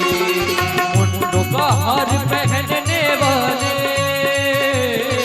शंभू हैं जग के रखवाले। मुंडों का हार पहनने वाले शंभू हैं जग के रखवाले। सकल चराचर रंग जगनाचे, सकल चराचर रंग जगनाचे, उंगली पर धरके आरती करो शंकर की। आरती करो हरि हरि की करो, नटवर की भोज शंकर की आरती करो शंकर की।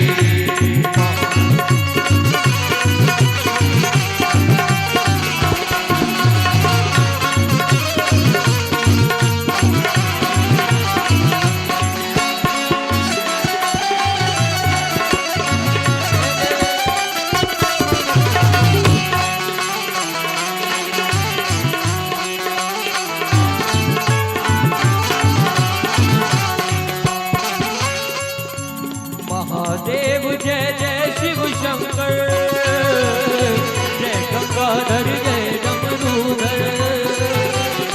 महादेव जय जय शिव शंकर, जय गंगाधर जय डमरूधर।